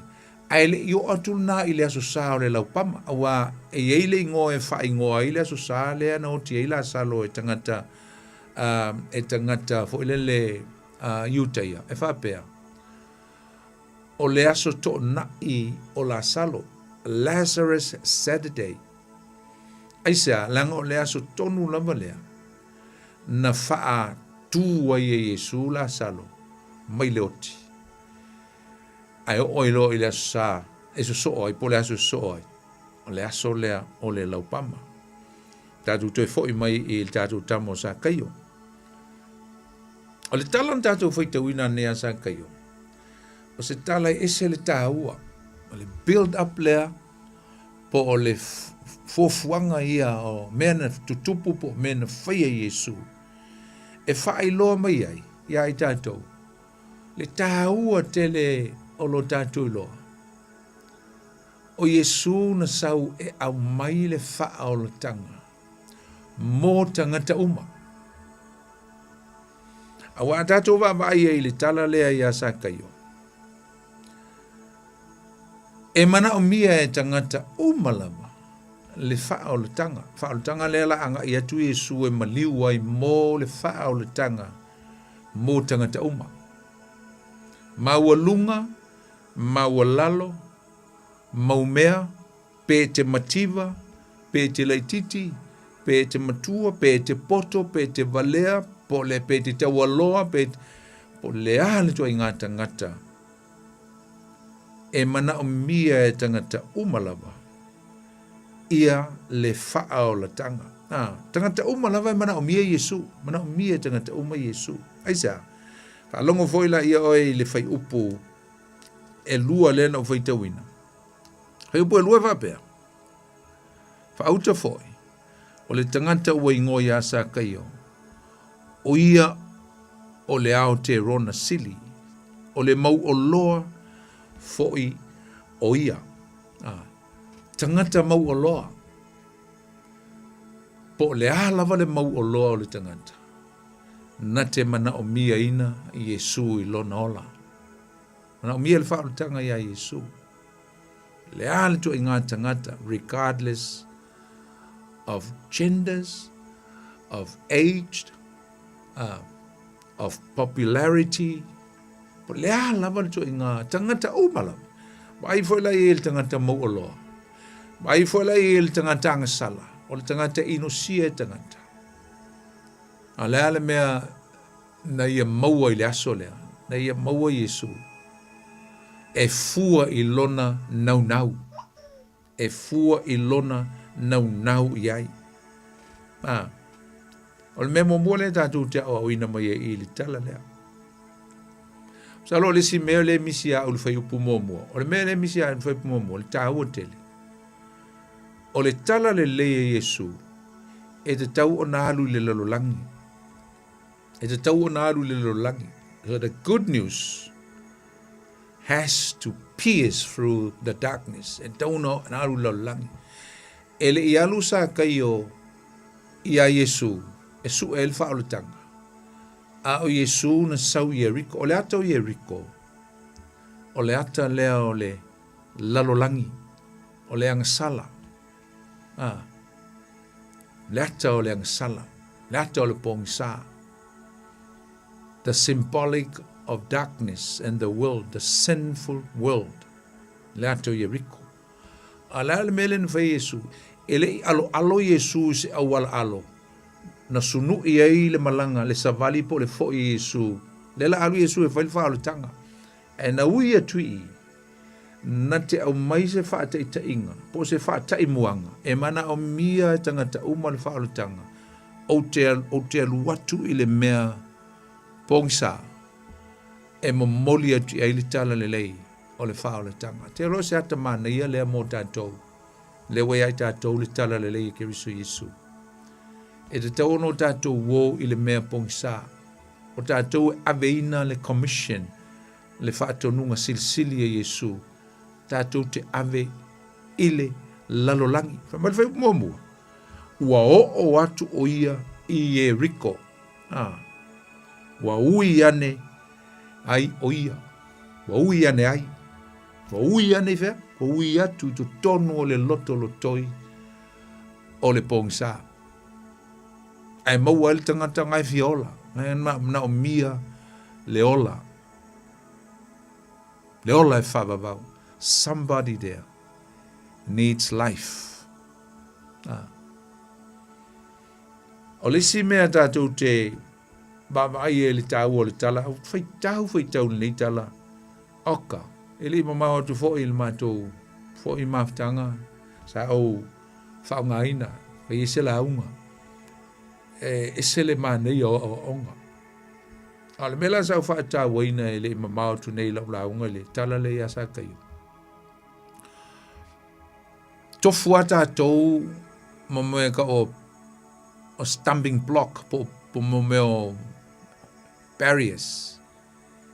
E po loka ina ai i tātou ina ia awane i o tātou i loha tu Yesu malona mātango fia i le spito. O le ale stumbling block leanga i asa kaio. O isi lava tangata. Whamai o le motu o tangata. A o tangata o umi. Kanga mau runga a kako ka mau kaio. E pupu. O le wola lea po o le stumbling block lea. Le poloka lea. Ua maa fue ona le ilo atu e sa kaio. Yesu la e ti atu i lana asini. Po la e savali e foi. E ui mai tonu ole. A ailea. Jericho. Vave o le mafau fau o le tangata na te fia maua le ola. Mai mau pēa whape nā uma tangata. O ilo e sa kaio. Wa lata mai ai Yesu a o ye pupu. A lalme le tupu. O le po loka lana va ai. I si a tangata. I le motu o tangata. The crowd. The crowd became a stumbling block. And make him unable to see Jesus. Wale mawhai ei ona ia vaai atu i leolo i ei leola. Ke loe whapena hui tātou Samoa, usum tua whawhene i leli. Te le lopo o le ase mea o poloka ai lau sila. I lau sila manino e te iloa le lei atua i le whaola. Ma mai ele manuia mo oe. Malo ainga. Something must be something. Must be a crowd. le lopo se sia lo ainga le lopo ni sia lo ainga ngai po lokai lau va atu le li se e loa ma se e vala au tu e se e lofa mai ai so ponga la ngai po loka la vai. Sometimes it's our own family, members of our own family can be a stumbling block, can be a barrier between you and Jesus. Wale mwhayonga e vai atu. A tonu foi le tangata e le o se motua tangata. Ai po se si mea, po le alava se vai inga po se tupua o le o mawhai ona e lo atu le matango fio Yesu. Yeah, na. Tofu lava lai tātou ma pupuni, ma pā pupuni, tā fia ai tātou maile. Le ilo hatu, ele ngato le ilo hatu, le whaalongo hatu malangona Yesu. Le mea sili o na tāua, ele aise mea e whaingatā. Ele aise mea e whaingatā pe a yele nau nau, pe a yele loto, pe a yei fo ile fia ola moni o le anganga. Nothing can become a stumbling block between you and Christ and Jesus, the life, if you have the passion and your heart. Ayelo no no. Yo baila ya sa kayo malona no no. Va velo mavo fawol tangata la yele passion. La yele no no. Lan me fesa kayo. Ili la sa kayo fia fusu ma kukuri ese ma okay ako mo. Asa le ai. E ei awala le leie o mai le tua. E te tau na e whaia. Whai ma le file mu. Do it in peaceful, without any quarreling, any violence, but you can do something. E mwhana e whia se me lale me whesa kayo. Li liwa ale la o Yesu, o Yahweh sa kayo oka. Arzuka moro leo kele o ngalala. Must be a good, perfect view on top of this tree. I have to climb. Lalan me whesa kayo. Pe aloa sa kayo. Mamvea pe asa kayo lunga ki o pasi Yesu misi lang vai. No o lunga Yesu o sa kayo lunga a o se fiere le ya Yesu. Fo ngome lo Yesu ya sa kayo. Kayo. Lui foi lalo. I know your hearts, I know your desire. Saulalo. Today, o le aso le nei. Ke ala koe lo fale, faska me ai. Ma watu le whao le tanga mo o e malo ainga. Ale no whai tauane. Today, I will come to your household. I will come. E whai mai tanga soli. Ar kaka nga oi, kaka sili, kaka lea, ngar, kaka lea. A le whai mai le rapa. Le whai mai whai a onga. Le whai mai a. Tanga te esel mangi onga e alue ai, alue. Ale e se ale mea lai le fina ngalo Yesu. Aisa. E ui mai Yesu i le mea ngai te iai ma le mea lea sa o iai ma tato iai. E nei e whaola mai li tangata lo le iloa. Ngai alofa Yesu i le tangata. Ale na. Ya. E iai mana isi mea. Te lola a tato me i langa leo watu to e iwa i le iwa. Nga esele nei o le tala fo i ala salo. E isi mea pe lua pe tolu leo te whiwhai atu winga i asa kayo. Awa lava le na. Te lomtu a lava matutoel na. E watu isi whi au mo oe ma ufo i le nei e fiafi.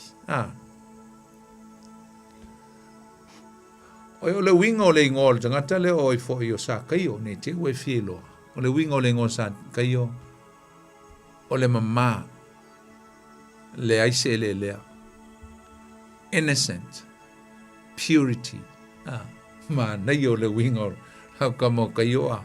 Le aso lava lea o i ele whaalutanga. Whama isa kayo. Yesu. Le aso nei. Po aia nisi. Na o ngau ia la tu tupe tax mo la fonga. O le a o palu e tau ia tu tei wha ina. Po ai se si o u. Se ai. o le a o alu e tau iatu. Waba ia i le tau tia o le. Taro le singa me manga ia te le tala le asa kai. E o mai ele me fou ia i tātou pe a tātou le whatua tuaina le pe a tātou le uni o tātou wa ai me le poloka i tātou ia Yesu. Because God, Jesus will bring a new life, a new beginning, totally new life for God. Sui ato, changed and transformed. Mabai le loto le o maua le tangata o sui, mau e elman salamo, kere koe ngoi, kere koe whaela o meleng whai, ala walo e tau i atu. Me endu tupu, le lopo nei, le asol nei, tupu al tala le asa kai o e a ngai atu a ngai i le aso sao le laupama i le fo i mai leo Yesu. Na olo le aso lua. Le aso le ana taunu o tua i le fe au i pe rea i le mea sa o mai ai a Yesu ma ono so o ma le motu ma nisi na muli fa mea le motu o tangata. O le wingo le ngola salo sa mo le upo eleni o le Lazarus. O lona winga o le feso soani. O le winga le upu e peru o le Eleasa. O lona winga ua feso soani mai le atua. God helps. So soani mai le atua. Winga nga le ngoa ho la salo. Ia e lua ni la salo lo tawul tu spaia. Le si la salo le na fa nga Yesu le fa oto, la na fa oto. E elo te tonunga e esele la salo le na esele la salo le. E ama te uli e fol tala ya la salo ma le mau oa o le fangongo po si tala fa oto. E na fa nga Yesu le ngoa la salo la na wo o la salo. Na ile tala na ile Lukas fuma le ono fa pusuma le iwa o alfa i unga. Ia o le tangata na, tangata matiba, sa aisi le whai tutoa, ia ma aisi fo i mea ai le tangata mauolo. Ia ma whioti whatasi ai, whioti ai le olanga le nei, alu lesi i seoli, ai alu lesi i le whatwhata o Abrahamo. Ia, se senga na o le oti al tangata mi utonu, mo le oti al tangata e le o hoti o whaikariso mo na li i mo na whaola. Au le la salo la le tatu te whaatawina.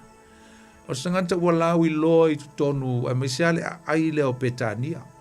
O le tuangane o Maria ma Marita. Ma e na o le tusi lava Ioane, le evangelia Ioane. O lo o record ai le tala lea, le matau pe suma tasi. Le tusi ai ma wha mawina ai ia. Se va venga matau tia tele na whaahiu i ai ngā luenga Yesu. Whaahiu ai i le wawenga matau tia lea. I lona to e whaatuina mai o la salo o lana wō whaapelipele. Mai le oti. Ia ma o le ni tala usom tua whawhine. Se tala esel matau tia, mea na tupu, ma le wawenga. O se ata tāua o le tala ne, e pē fōringa mai fōlele o whaia Yesu. O se me whaailoa mai ai ai tātou le pule e le ngata leo le mana malosi, o lo ia te ia mai lona tama, e pule ai e le ngata e pule le oti, ai pule fo i le ola. Ia ai sa tangia e fo i le ba venga sa ia whaia, ia se whaatai moanga o lona maliu, ma lona toi tū manu ma lo mai leoti. Ia lau tātou tal noa, o le tala ia la salo.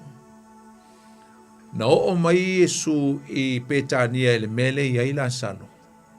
A ua wha aso talu o naoti la salo. Tātou wawai la pe a whai o le asolua, po le aso le atai ao.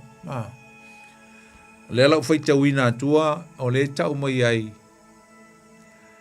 e lua aso na ti lei ai, ia Yesu e le i wha nati, e tau atua lau tinga aina. Ai fa le mua pe fa le am ye na Yesu na fuanga mana me la fai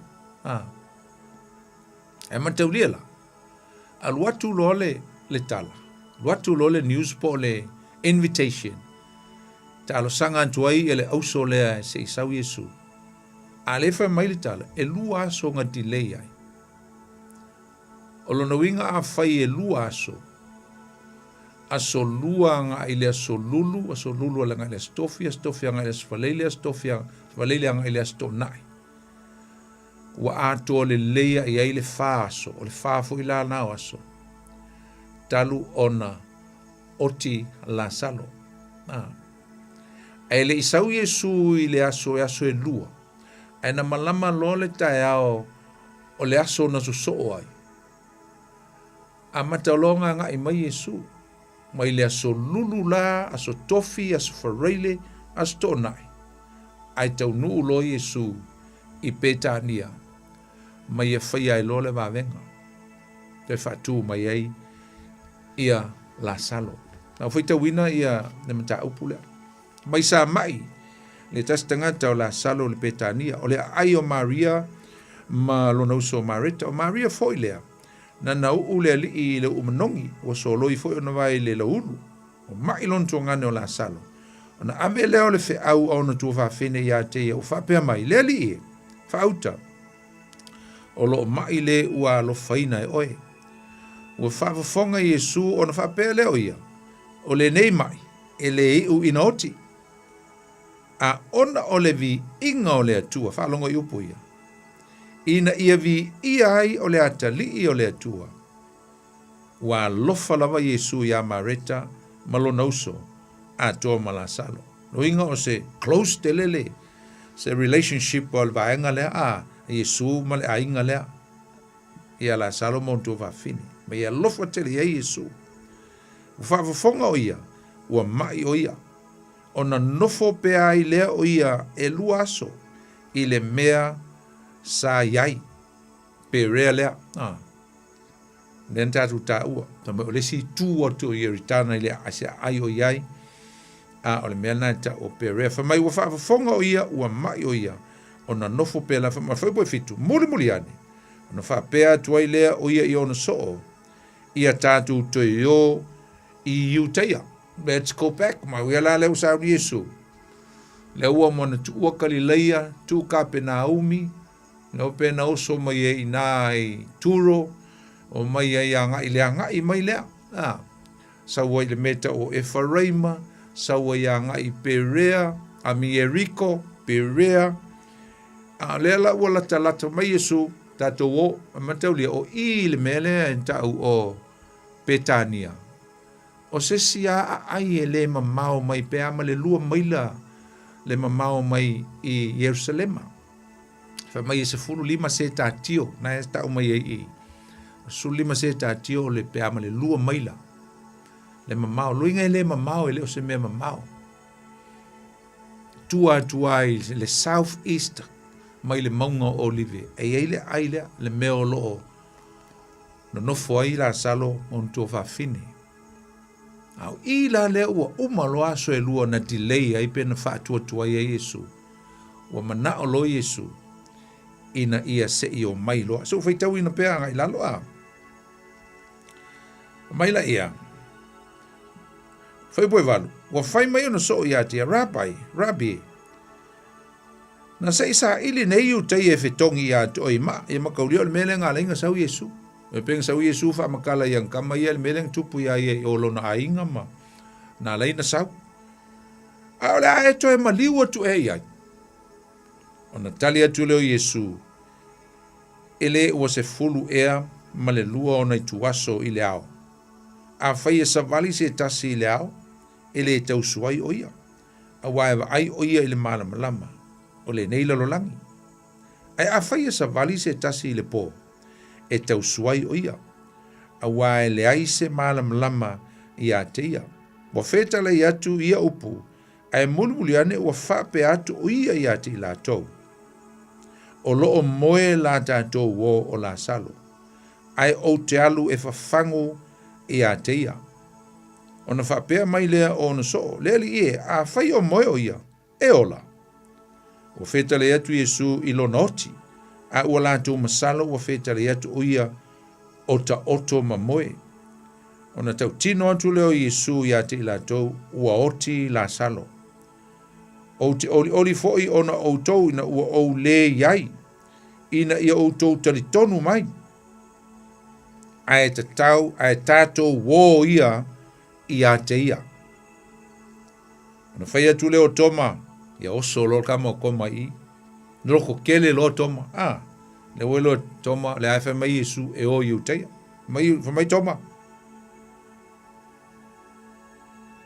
Whai atu toma ilona au so. Tātou wō foi, tātou wō. Ina ia tātou woti whātasi ai mai Iesu ilana toe fo I le la toe fo I ai ilona nu o iu teia. Mai toma, let's go. Let's die together with our master. Lena whaafiti ngā toe tū mai Iesu. Wā atu Iesu, ona sila fia lea, wā so whā o ia ele tuunga mau po whā so talu noti. Ua wawela lata petania. Ua wawela lata petania mai Yerusalema. Pe se fulu ma le lima o se tātio lo la wā. E toa telefo I o iuteia ua atu ia Marita ma Maria ina ia whaamafan whana ia ila ua ona o lo la tua ngane. Lono winga o lea ua. Mo tia ia. Talo e latu le au lea so lea o tinga ina mo tia ia. Ele a fiafi no uma po tale ono wa matale so fole. Le aso lava le po le aso lua. Alela la ua. Wa ngai mai Iesu a ngai Petania. O le motu o tangata lea e ta ua mai I no atu e wha mawhanawhana. I o la tau manatu. I na ua wha aso. Le ua atu e whaile tangi sa. E whaile le tangi. E whano noa whatasi ma le auso. Maria ma Marita. Ona o le oti o la salo. O le la tau mai ua aso wha. E ele mafu anga na laiona. Mana o Iesu. Ina ia se I wha a toa le le aso. O le me whala nga ele I whina ngalo Iesu. E vave mai. Langa a sau I tu tonu o le wha aso. O le a le matau tia. Le va venga le o le a I whaia. O le ele maso salo I manatu o tangata. Leanga foi. E ele tali tonunga o tangata iuteia. Malo la tou theory po le la tu te tonunga e winga I le ngang o le tangata pe out. E whapea. Out il tangata. E tonu la vaso e whapepepepe ai I le tuunga mau o lo I ai. Ai a whalo aso. Ua mauti noa. Ua ti pāti lo le nganga, ua alu le nganga, ua oti moi. Lato teltonunga la. Lea la, ua o I la sofa, ua matua whetangisi ala, ua whetangisi, ua matua I whetangisi a. Whaile wha mawhan whananga la motu leo tangata isia, ua lato mauti noa. Ua oti moi ala salo. Ai a Iesu, o le mea tonua nganga whaatua tuai mai a Iesu, na ia mana o e whaile wa venga e whao ngā ailana wō wha pelepele o la salo. Se ia watu ai se wa venga po se whailonga me tau tia se I wa ai I ai le nuu lea. Le nuu lea la atu e fo I atu I ai. O iuteia. I leo lo o I ai le pule I le ola. Ma le pule le oti. O ai, o Iesu. Wa foi ala tu Iesu to alu aso talu noti lo no winga papea ile yoki nga u ko ku mai langa nga fa pe le nga a tolu foi aso fa pele uri ia ile we're not convinced that was a great miracle. No, why? Because the spirit must be still hovering around. Melan mana o Iesu le aso fa le kurkuria ku Iesu melanga ele o lo no so ma Iesu ka ko fakani ala silfia le Iesu le so ale nga ma ko el fe au e o tile fia fila salo ai se I atole fa so ai se ia matua ai va aile le au ftangisi ai le me ola ia faia Ai so fai tau ina pea. Fa mai, fai po sumal tolu. O feta le atu Yesu ilo noti. O sumal fitu wo atu Yesu, ona sila fia lea, wa so fa. Fai upu sfumaliva. E to telefo yu teia o atu ya Marita Maria ni fa mafan fnaina ila ua, ona lo la tuangani. O fa longo Marita, ua maliu mai Yesu, ona luailea, o ia na te whafta ia teia, a ua nofo Maria i le fale, o inga o tuawhita ngisi ia nai mawhine, o no latu ngani. O na whapea mai leo Marita ia Yesu, leli an nei, po ua le oti lo tuangane, ai ui lava i lea, ua oi loa, o mea uma e te whaatonga atuai i le atua, e fua ina mai e le atua ia te oe, ona feta le atu leo Yesu ya Marita ya teia, ya Marita lea. E toe tu mai lo tuangane. Ua fai mai Marita ya teia. Ua o loa e toe tu mai lama o ia i le toe tu i le aso le ngata anga. A ua feta le atu Yesu ya teia. Au tu la leo som tua wafini. Au tu leo le feau.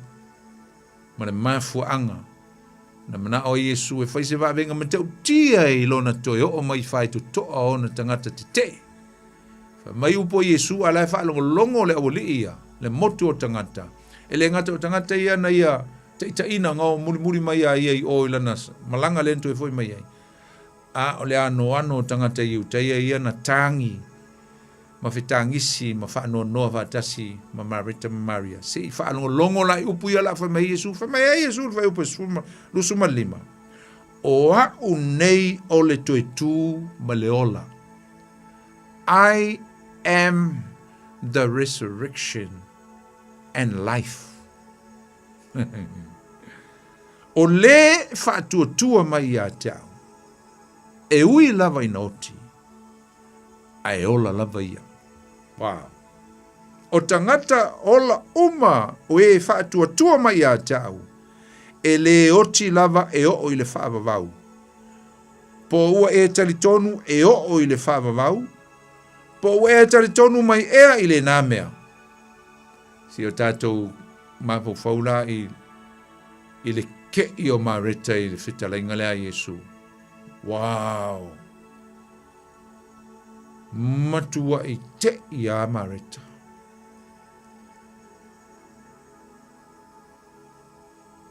Buia fai maina upu. Na aluane leo ia, mawala au le mu ilo na uso Maria. O whape atu. Ua ho mai lea o ao.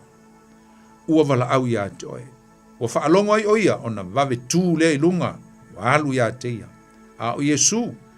E le i maliu wane. Ile ai a ua ile mea na la fita ia iai ma Marita. Lo inga lele i o mai i le mele i ele tunga mau. O tangata i o te ia fo i sa i le fale maia. Ma faa ma fanfana ia te ia. O la tova ai atu ia Maria. Ua vave tu ilunga. Malu i fafo. O na muli atu lea o ila ua ia te ia. O ila to ia te ia. Ua fape ane. O le ahalu ia i le tuunga mahu, e tangi ai. Wa o fo i Marita i le mea sa iai Yesu, ua wa ai mai a te ia. O na whapa u mai lea o ia i ona vai, ua whapea mai a te ia, lea li ie, ana e i nei, po ua le oti lo tuangane, le o to e fai fo i e Maria le upule na fai e Marita i a Yesu. Ana e i nei. O sila fia Yesu o ia ua tangi, mai uteia ua maia ua whetangisi.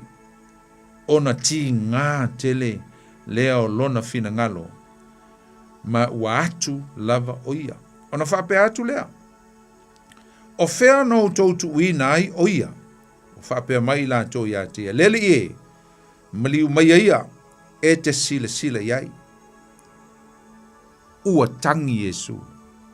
Tolsu malima. Jesus wept. Ona whapea nei leo i uteia, whaauta i le tele o lona lofa i a teia. A oisio i la tau o whapea ne, e le i mawhai ea ele nei tangata na ia whaapupula o ta waso. Ona wawao foi le oti o le nei tangata.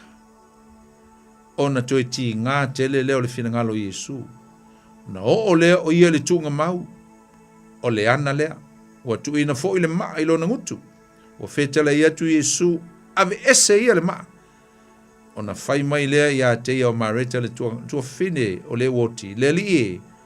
Wa o ina manongi awa o lona po fa le nei. O fetala ia tu Yesu ia te ia pena o le fai atu ea ia te oe a fai e te talitonu. Ona e loa leo le mamalu o le atua. Ona la tu ave ese leo le maa i le mea na tuuai le woti. Ona tepa e lea o fufonga o Yesu o whape atu lo uta mai. O te whafta i atu ia toe. Awa wa e whafufonga mai ia tau. Wa oulo foi. E te whafufonga mai ia tau e leo noa ai pei tai. Wa oufa i atu ai. Ona o le motu o tangata o lo vangavangai. Ina ia talitonu i la tau. Wa e awina mai au. Ua ia whetala ia tu upu ona langa lea o ia o leo tele. Lasa loe. Ina asa uia i fafo. Ona alua i lea i fafo le nauti. Ua fusfusia o na vae ma o na lima i ie na tanu mia tanu mai. Ua fusi fo i ona mata i le solo solo. Ona whetala ia tu leo Yesu ia te ila tau. Tatala ia te ia. I nā tu ua tuia e alu. Ona talitonu ai lea ia te ia o iu teia e tō tele. O i la tau ia no mai ia Maria. Ina ua la tau va ai atu i mea na whaia Yesu. A uisi o i la tau. Ua la tau o atu i le au farisaio matau atu ia te i la tau mea ua whaia Yesu. Ao. Tau tia. Uso matua mawhine.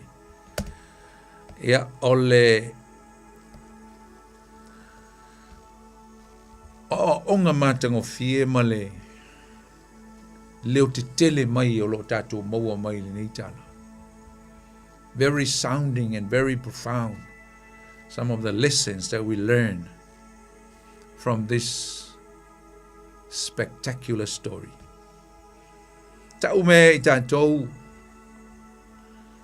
po lea lava lo tatou whapea o tatou o tangata o lo oti le teimile nei. Whamai Yesu o au o le toitu maleola.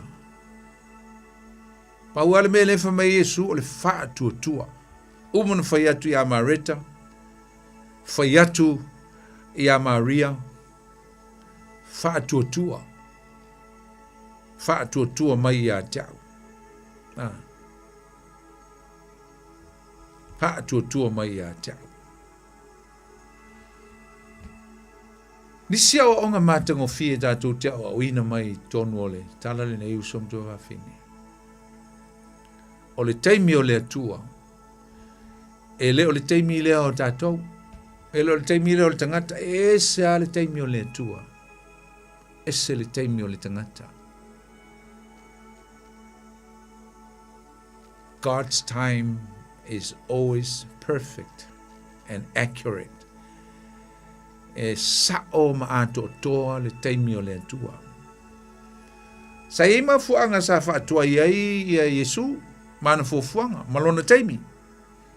Sa ia fuafuaina se mea matau tia. He was setting up for a spectacular miracles that is going to take place. E leo iloa laulia ele malama, but Yesu, Fatua ia le teimi o Yesu ia langa te iloa. O le teimi o le atua. God will never fail him. Al manai ia o le mele fai mai Yesu i le mafuanga ia le unu fatua tuai mai. Le nau fai te wina. Tātou te fatua tuai. Awa ele oti la salo. Ele oti. Ai ina ia whaai loa ai le vi inga male mamalu le atua. It is to glorify the miracle that will take place it will glorify my Father. And then that glory will be upon me. Mailea, ona ia tuina mailea o le nama malu. Mo silfia leia Yesu, a ona whaia le wawenga lea, e se whainga e matua i matau tia. Le luaso, le tō luaso, ai whaaso. O inga la mkwa kati kongu a tangata ia, o le tangata o ti mo i ala lea ufatu Yesu. Ona ofo leo tangata lea, o tangata nei, maola tu teli tonu i le tua, wa ave la le mamalu le tua. Ona toe au maile lon tamao le glory le ia te ia. Ona tali tonu wai leo tangata ia Yesu, male mantau tia o le mele na ia whaia. Ma whatu tua i le tua, whatu tua ia Yesu. The glory will return. God will return his favor upon me. Ese ala utaimi, ese le taimi o le tua. Aua te whaana tinati. Aua te whaana tinati. Ona o le pressure mai o tangata o le ekaresia. O le pressure mai o tangata o lo ainga pe a whaio o se sa o le ainga. Le pressure mai o tangata ia tu e pe a whaio e tu se tūlanga te tai. Please don't be easily swayed to the temptation of those who are surrounding you. Aua le pressure ma whai le whai unga se ai tuu le teimi nai a mai le tua i lauloto e whai le mea tonu ma le mea sao. Melo na lua. O le oti ele o le unga lea o i tātou. Death is not the end. Whai mai o le toi tū ma le ola, whai upo lusu ma lima. Ui au mai ai usum tu va fine se fa moe mo i tātou. Fa moe lea e mo i tu atu le oti. Now Yesu, he will bring hope, and that hope, even beyond the grave and death, there is a hope there. Amen. Ia, te tala atu le tātou lenga is 9 minutes is fulu i au tutoe. O le vaso le la sau nei. Wa tau te malo lo le vaso i no tu atu. Fo ile taimi o le paseka ia po le seta fo ai tatu tan no le vaso le la sau nei amata tu ile so laupama le sa ia se yo o ai taimi e mali wo Yesu fa talo fo tatu la talofa la sunga poni talofa la Antonina o mai o tina ia le maro si batlo sunga fa kai tile mo le ta kumana ia fo nei aso leli amata mai lawa ia sa kai o ese o mai ia la salo after tele a o mala mai ho wa le foto au ilone ho ese la salo le na ia le male mau o ese la salo le ia wa fo ga tau mai upper amunga i o le mamau i o le taiminga i upper amol fenging tuai o se tala fa o ton fe Yesu ele se me moni tupu fo ile i Faftai tele au le o malama le ya tu faftai le o poni mori fa malama ina le fionga le tu o tele a me ta o mawaya uia yeleli ai faftai tele la va mole ava noa ya manuel sa mi ya tu mol la foi vai ya so mo alo fa tu manuel ngaluenga le po fa pe foi sa o tu mai le foi yeleli ia to fa Yesu fua Antonina felo ile va yaso ia fa fua fa tail sina ya Antonina se es el famalo si au mai o netina ile vala o mai fa malo si loto fo in fa malo si tau fai ile au na nei ia e tu sa mal so ani mai o tatu nu e mese nai tinam to mama tu fa talo fo tatu lau na podi alo fa take oh vai takanini oh ya ole taranaki se alia takanini ali le la kala komai ya o ko ngai ki munga ma ko le se kiaka ma ia foi ngai ya ma ko ya ma lo kai mai po kala mi ya eleli mai le lo kala ina mai de pa vai nga mai de badi mai su mai Te foi mai melen ka wa kau ko la ko ai ngama la ko. Nga ke ya pe. Ya pa yo ko po ya pe umi foi gale pe aru wa ma kai mo ka programa nge. Yeleli. Ole mo boa ka ko nga foi vai pua. Yeah.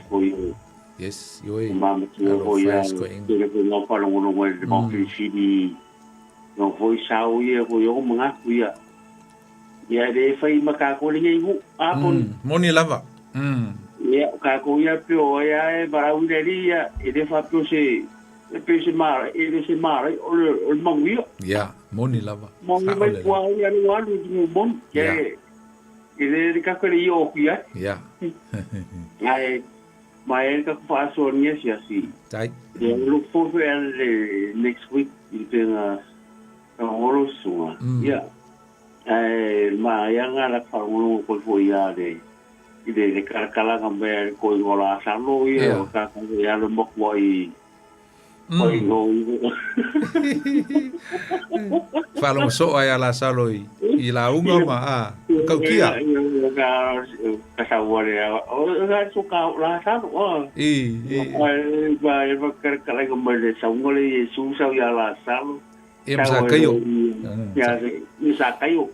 Kasi sawero ya la sawero Ya. Yung dia malo. Aro kayo sungro henay. Aftai, ta toi fela foi leva yaso. Malo lo toi kuaku. Ya. Ya lo fatu. Fase foa, fatek. Talo felicita tu volau, talofa. Talofa lava tatu volau. Talofa ela o. Fiona Talofa, oi lea. Leau. Oi, talofa leau. Malo lava. Boa.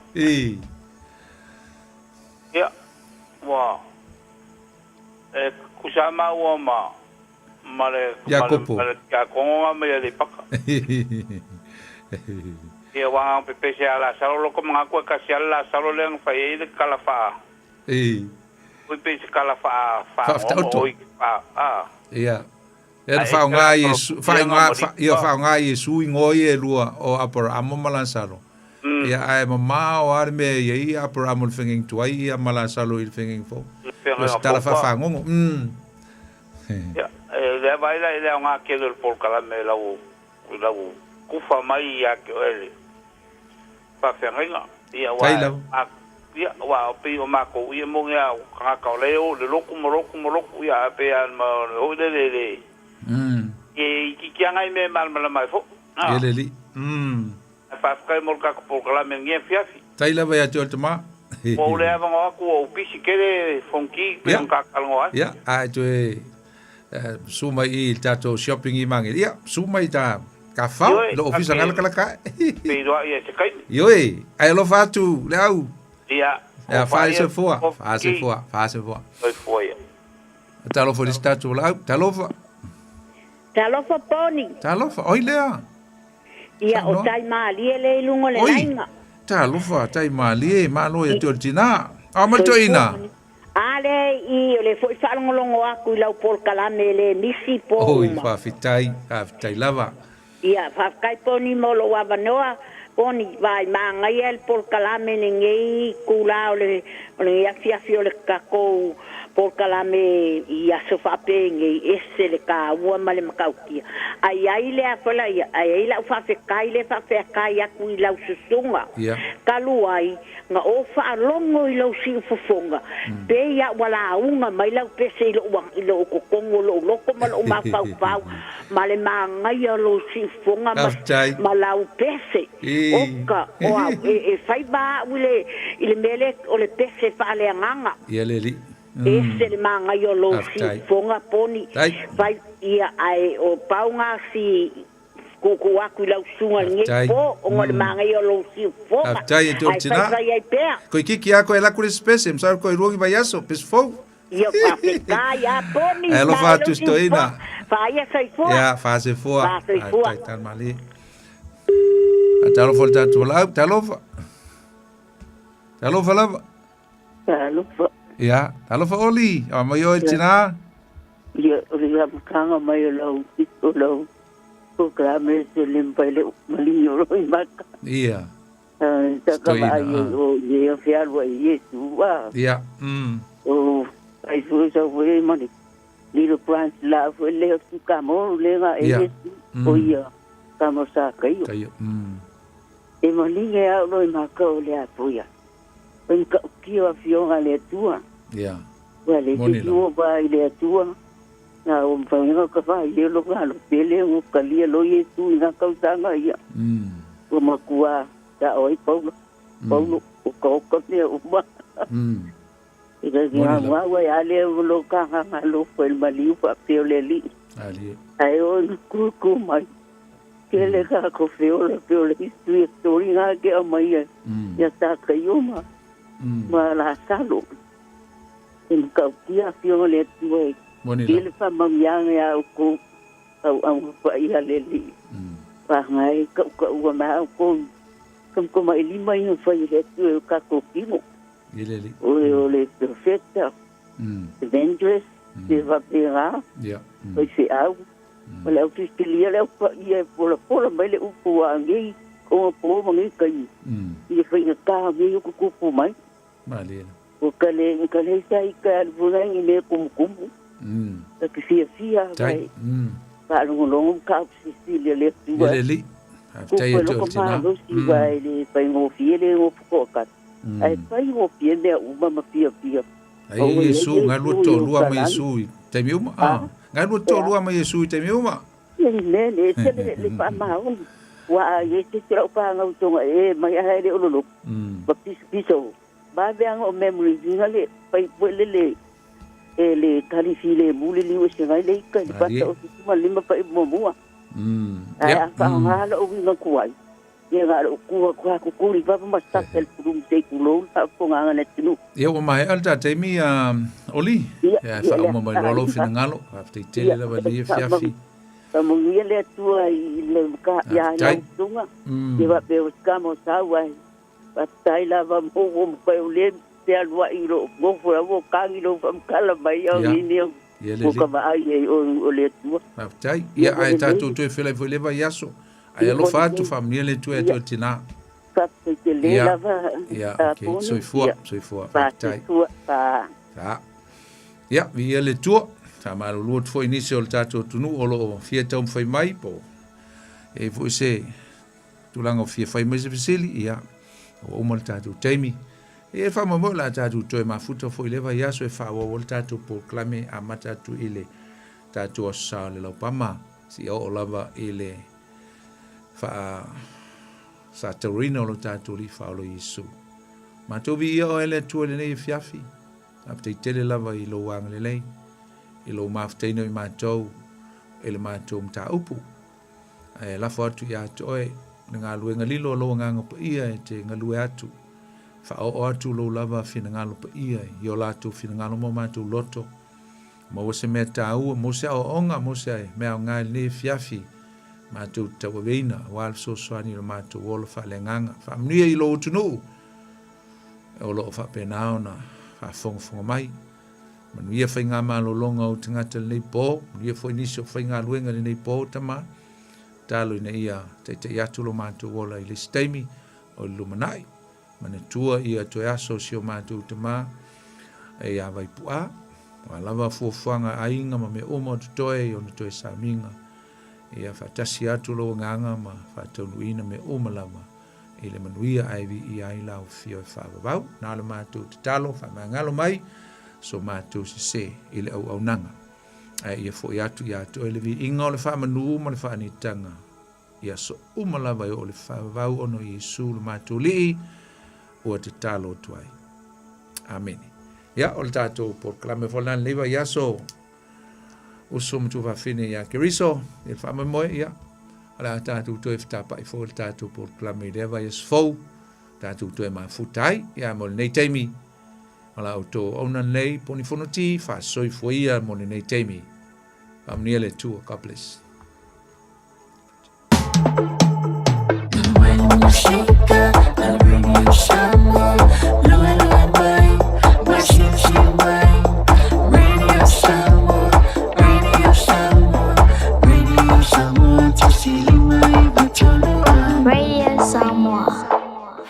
O e sila fia mea e whaatino e mawhaiona e umia i sou fale motu le lumanai. A whai fo i sou fale motu, o e sila fia mawhaiona whaatino ni isi o fuafuanga e whaonga aile equity o lau fale. A wane e misiere por kalame o le malu i fale. Ia fiafi o sururu taitasi le se fulu e te aile whaa. O le a e sila fia ai au wala e mawhaiona e umia se fale motu le lumanai, ma au wala e whaonga aile equity o lau fale motu e whaata wai se isi o fale. Le por kalame o le malu i fale. Ia fiafi o sururu wa yaso taitasi se fulu e te aile whaa. Afia maua sosa Omega ka Iana lowi moa Omega ka Tabale tau mofie Omega ka Fili mai loile Omega ka Omega Cars, lua selau Cavendish Drive i Manukau. Pole telefoni o iwa lua vitu lima valu tasi lua. Susu mai Manukau ne Omega ka Umalole keisile Omega ka Wai nei le la lao le Bluebird Lumber and Hardware i Mangile, a wa whātau molo ainga i Samoa. E mawhaiona whai umai oka o loa whauwhale, pusa aisa o ngā umu TV moenga, se tino forma le tele o loa ese. O whātau umai mawhaiona tatongi le tātou ofisa i Mangile, ai piki i whale o loa o le Bluebird i a pia vai tele po sa le longa. Walau loa le olua tasi 5 fafa, olua tasi 5 fafa, pe i meli le info@tlmarketing.co.nz Moni si Whamtalanga. All I hear is Radio Samoa, Radio Samoa, Radio Samoa. Tasilima iwa tolu amo. Radio Samoa, tasilima iwa tolu amo. Lewa tula maile tātou teimi le wati le nei whaiwanga le fiafi ua toe luas fulu mara tolu minuti le tatoe na tālo leo le tula e se fulu. Tāle tula se fulu ia ona whamatafi fo leo le tātou Port Kalame a meiseo le tātou tautua ia pei ona masani e fiafi o songa fu o vai aso te itasi ia male tautua le Radio Samoa Sflima iwa tolu a mo whaftaile sunga le whawhengainga pasta poni furu timo le tātou Port Kalame o le tutu le upenga i le loloto se Port Kalame masani o ne whaafonga iai ia fiafiunga songa fuo vai aso te itasi ia ma le tātou tautua meise o le au unanga le sunga le whawhengainga i le tātou Port Kalame pei o na masani ai o le atu e fwoi mala le tātou Port Kalame le nai le songa fua o le vai aso a saumu moli fwoi le whaptitele na ia tātou woma na ia tātou paanga ia pei o na whaafonga mai mai i lunga le tātou Facebook page ma le tātou YouTube channel ia wala mafoi ia le au unanga a le sunga le whawhengainga ini si vanga te fia malama tidi ai mfenga kango e koe viu tātou Port Kalame le na so se Port Kalame lava nga enta kwa wa ui ia mfailona e tango e te viu pe ai nisi mata upo nisi mau mo le fionga pa ia le tua na te fia mawaina ma fua mo Port Kalame e mawhaiona e tango e te viu tātou Port Kalame le na ia ma e whaafonga iai ia i le oa le ngata foilea ia o le tautua lana au na pi ona iai le nei foi banga la fia fela atu foi mali tātou Port Kalame le na i le songa fuar ve aso a sau pe tātou aulia i le ola malo si mai le tua ia ona whanga solo i leo tātou musika se ufifiloi masalo nawa a mata ona whata oto i tau whanga ona nei po ia ma wha tantara no fo i ma mo fo i sina malo longa oa ia le alau sua i tai au fi au mga ruenga fa filo i ma fa tano fatu e la tu fianga i mga ruenga le nei po ma no le ngā lulu e oe o ka ko fa me su me usu o i le au e usu o le po ia va ve manga va se kai me le po se furu lua ia va ve le fane pe ata lo no tai Los for minuto na talo se furu Le ngongo sina le mai se fai o e ma ave fe au o mori lo wa fa pe tawale ai lo fa atata wa ave mai tala lo la le fili o tama jo maya la fule ale ai oi ma jo sana le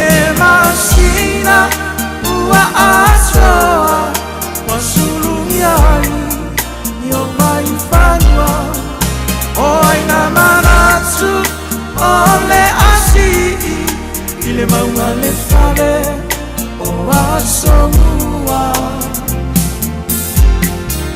Lau whaaro alo e le mawhaina ngalo i le roto. Watofu i liu ai uata nei i fui ono.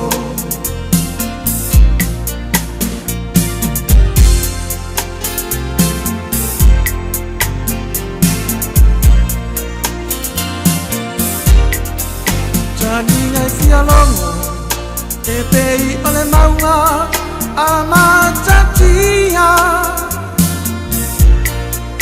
Tu falau nei le la folau mana o tua fola sia. Le ala o le tane i le tausala ua faalia. So whanonga o te wina ma le fia fia. Wa ele tifo i le nonu e uso tamali ma fale uporu.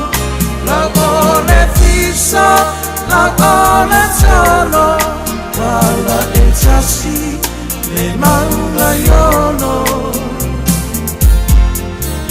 Lau whaalo alo e le mawhaina ngalo i le roto. Watofu i liu ai uata nei i fui ono.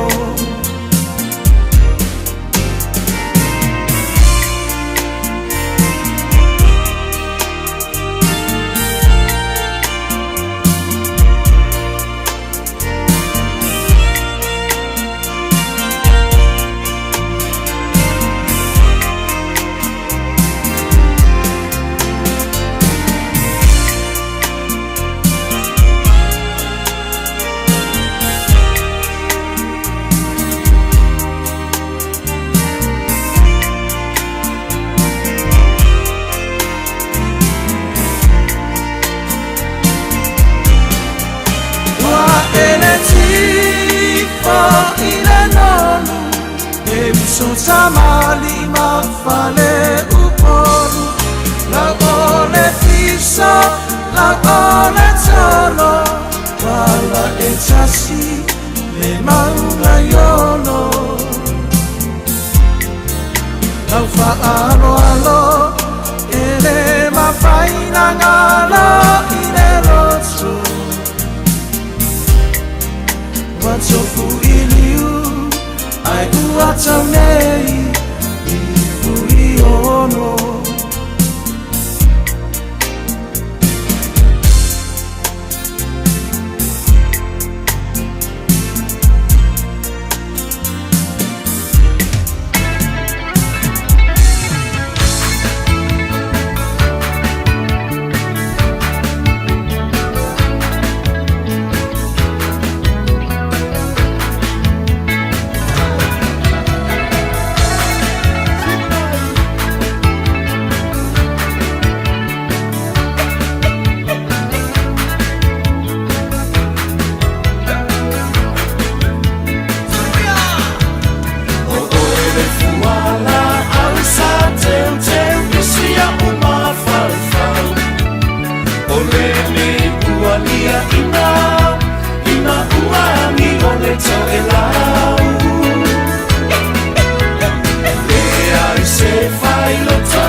e uangi ua lola ua pe au o le sami ua pa ule fetu le satu i le mai lua mai o matangi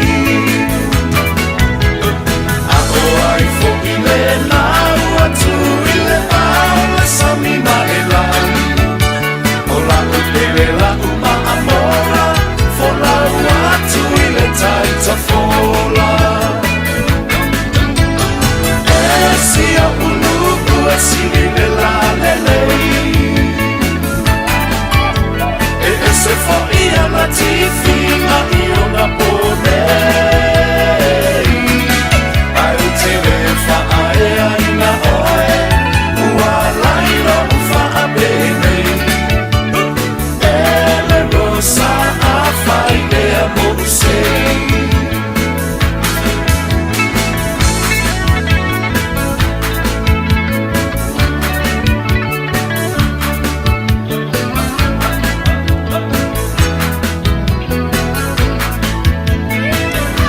Si whaka mātango fia le nao le tātiana, manisi nao whātunga mō tātou le neivanga le fiafi.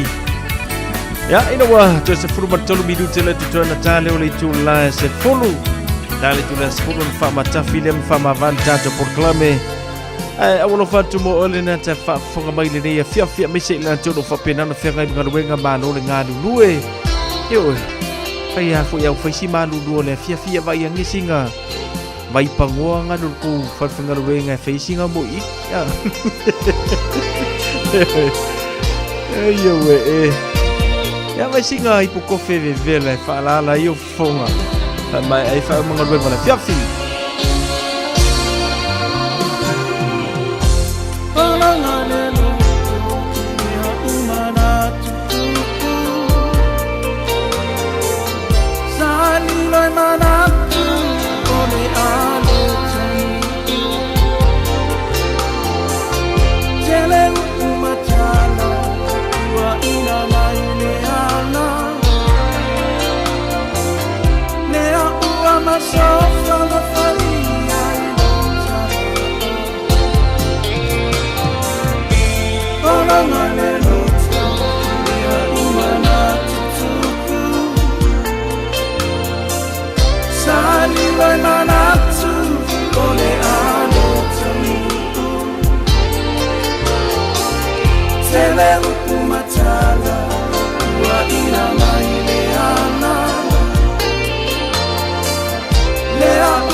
Samoa mafatia lotoe ilo ualofa wa onisia Aruma ave ofa anuanuana Aruma ave ofa mafatiana Aruma ave ofa anuana Lemonine na kirea olo Lemonine na kirea olo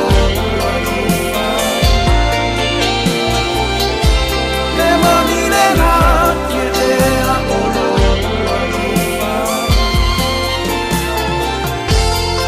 Kakowa aile le makauki o le meo le alofa me ke aruma ave u whaanonoanga ke aruma ave u mawhatianga ia wo ofo ia i whaanongonga ngā woko aku ai ke oe ke aruma ave pūreane oe po wheme ave anga ia ia i loe fu i ngā le mongi o le alofa makauki me alo le kuri aku me aruma ave u whaanongonga sele e wale leia li mafakianga ole wo vai atu mo te ono minuto na tano se fulu ya o manatu la te wolungu atua inga ia tatu we vai vanga le leipo fa mo le o yeise mafatianga o ya te oile ni ia fiafi io fa mo fo e le o yeni fa no noanga ya ki lo po marulu ia o po a fo ia fa longon ia wale leia li whalongonga e vai ia whala au ingaro ngai ingo whala au ioi e whapea whamai fo mai e ki oe ingungi whala au se wha e moe e ia whapopori ma se si wha e le linga ki ale whaikai aunga ke maalos ioi ia onga wha au e fu leo au ngā ruenga ka koule maua le mai leo stumpa ia whala au ma so ia ke aioka mare Mare ki le ngoso vai io o langor kamanga e mafua mai ele melor stum io ya ma tulanga ya ma mealo le felwa ifua I falo isi ainga mal kupu yo ngoso ngung tanto por kalambele na manuia tele malolonga nei po ya manuia foi fe au manga ruenga le lo sua io le tato tenu le so atao fero ile o tato le solulu ile lo fambranga le leo le tua sauti furu se faso I foia Ua na o le Radio Samoa se furulima iwa toru a mo e tautuaina o e ilangungana fitu aso le vai aso. Talofa, we're the Katinas, and you're listening to Radio Samoa on 1593 AM.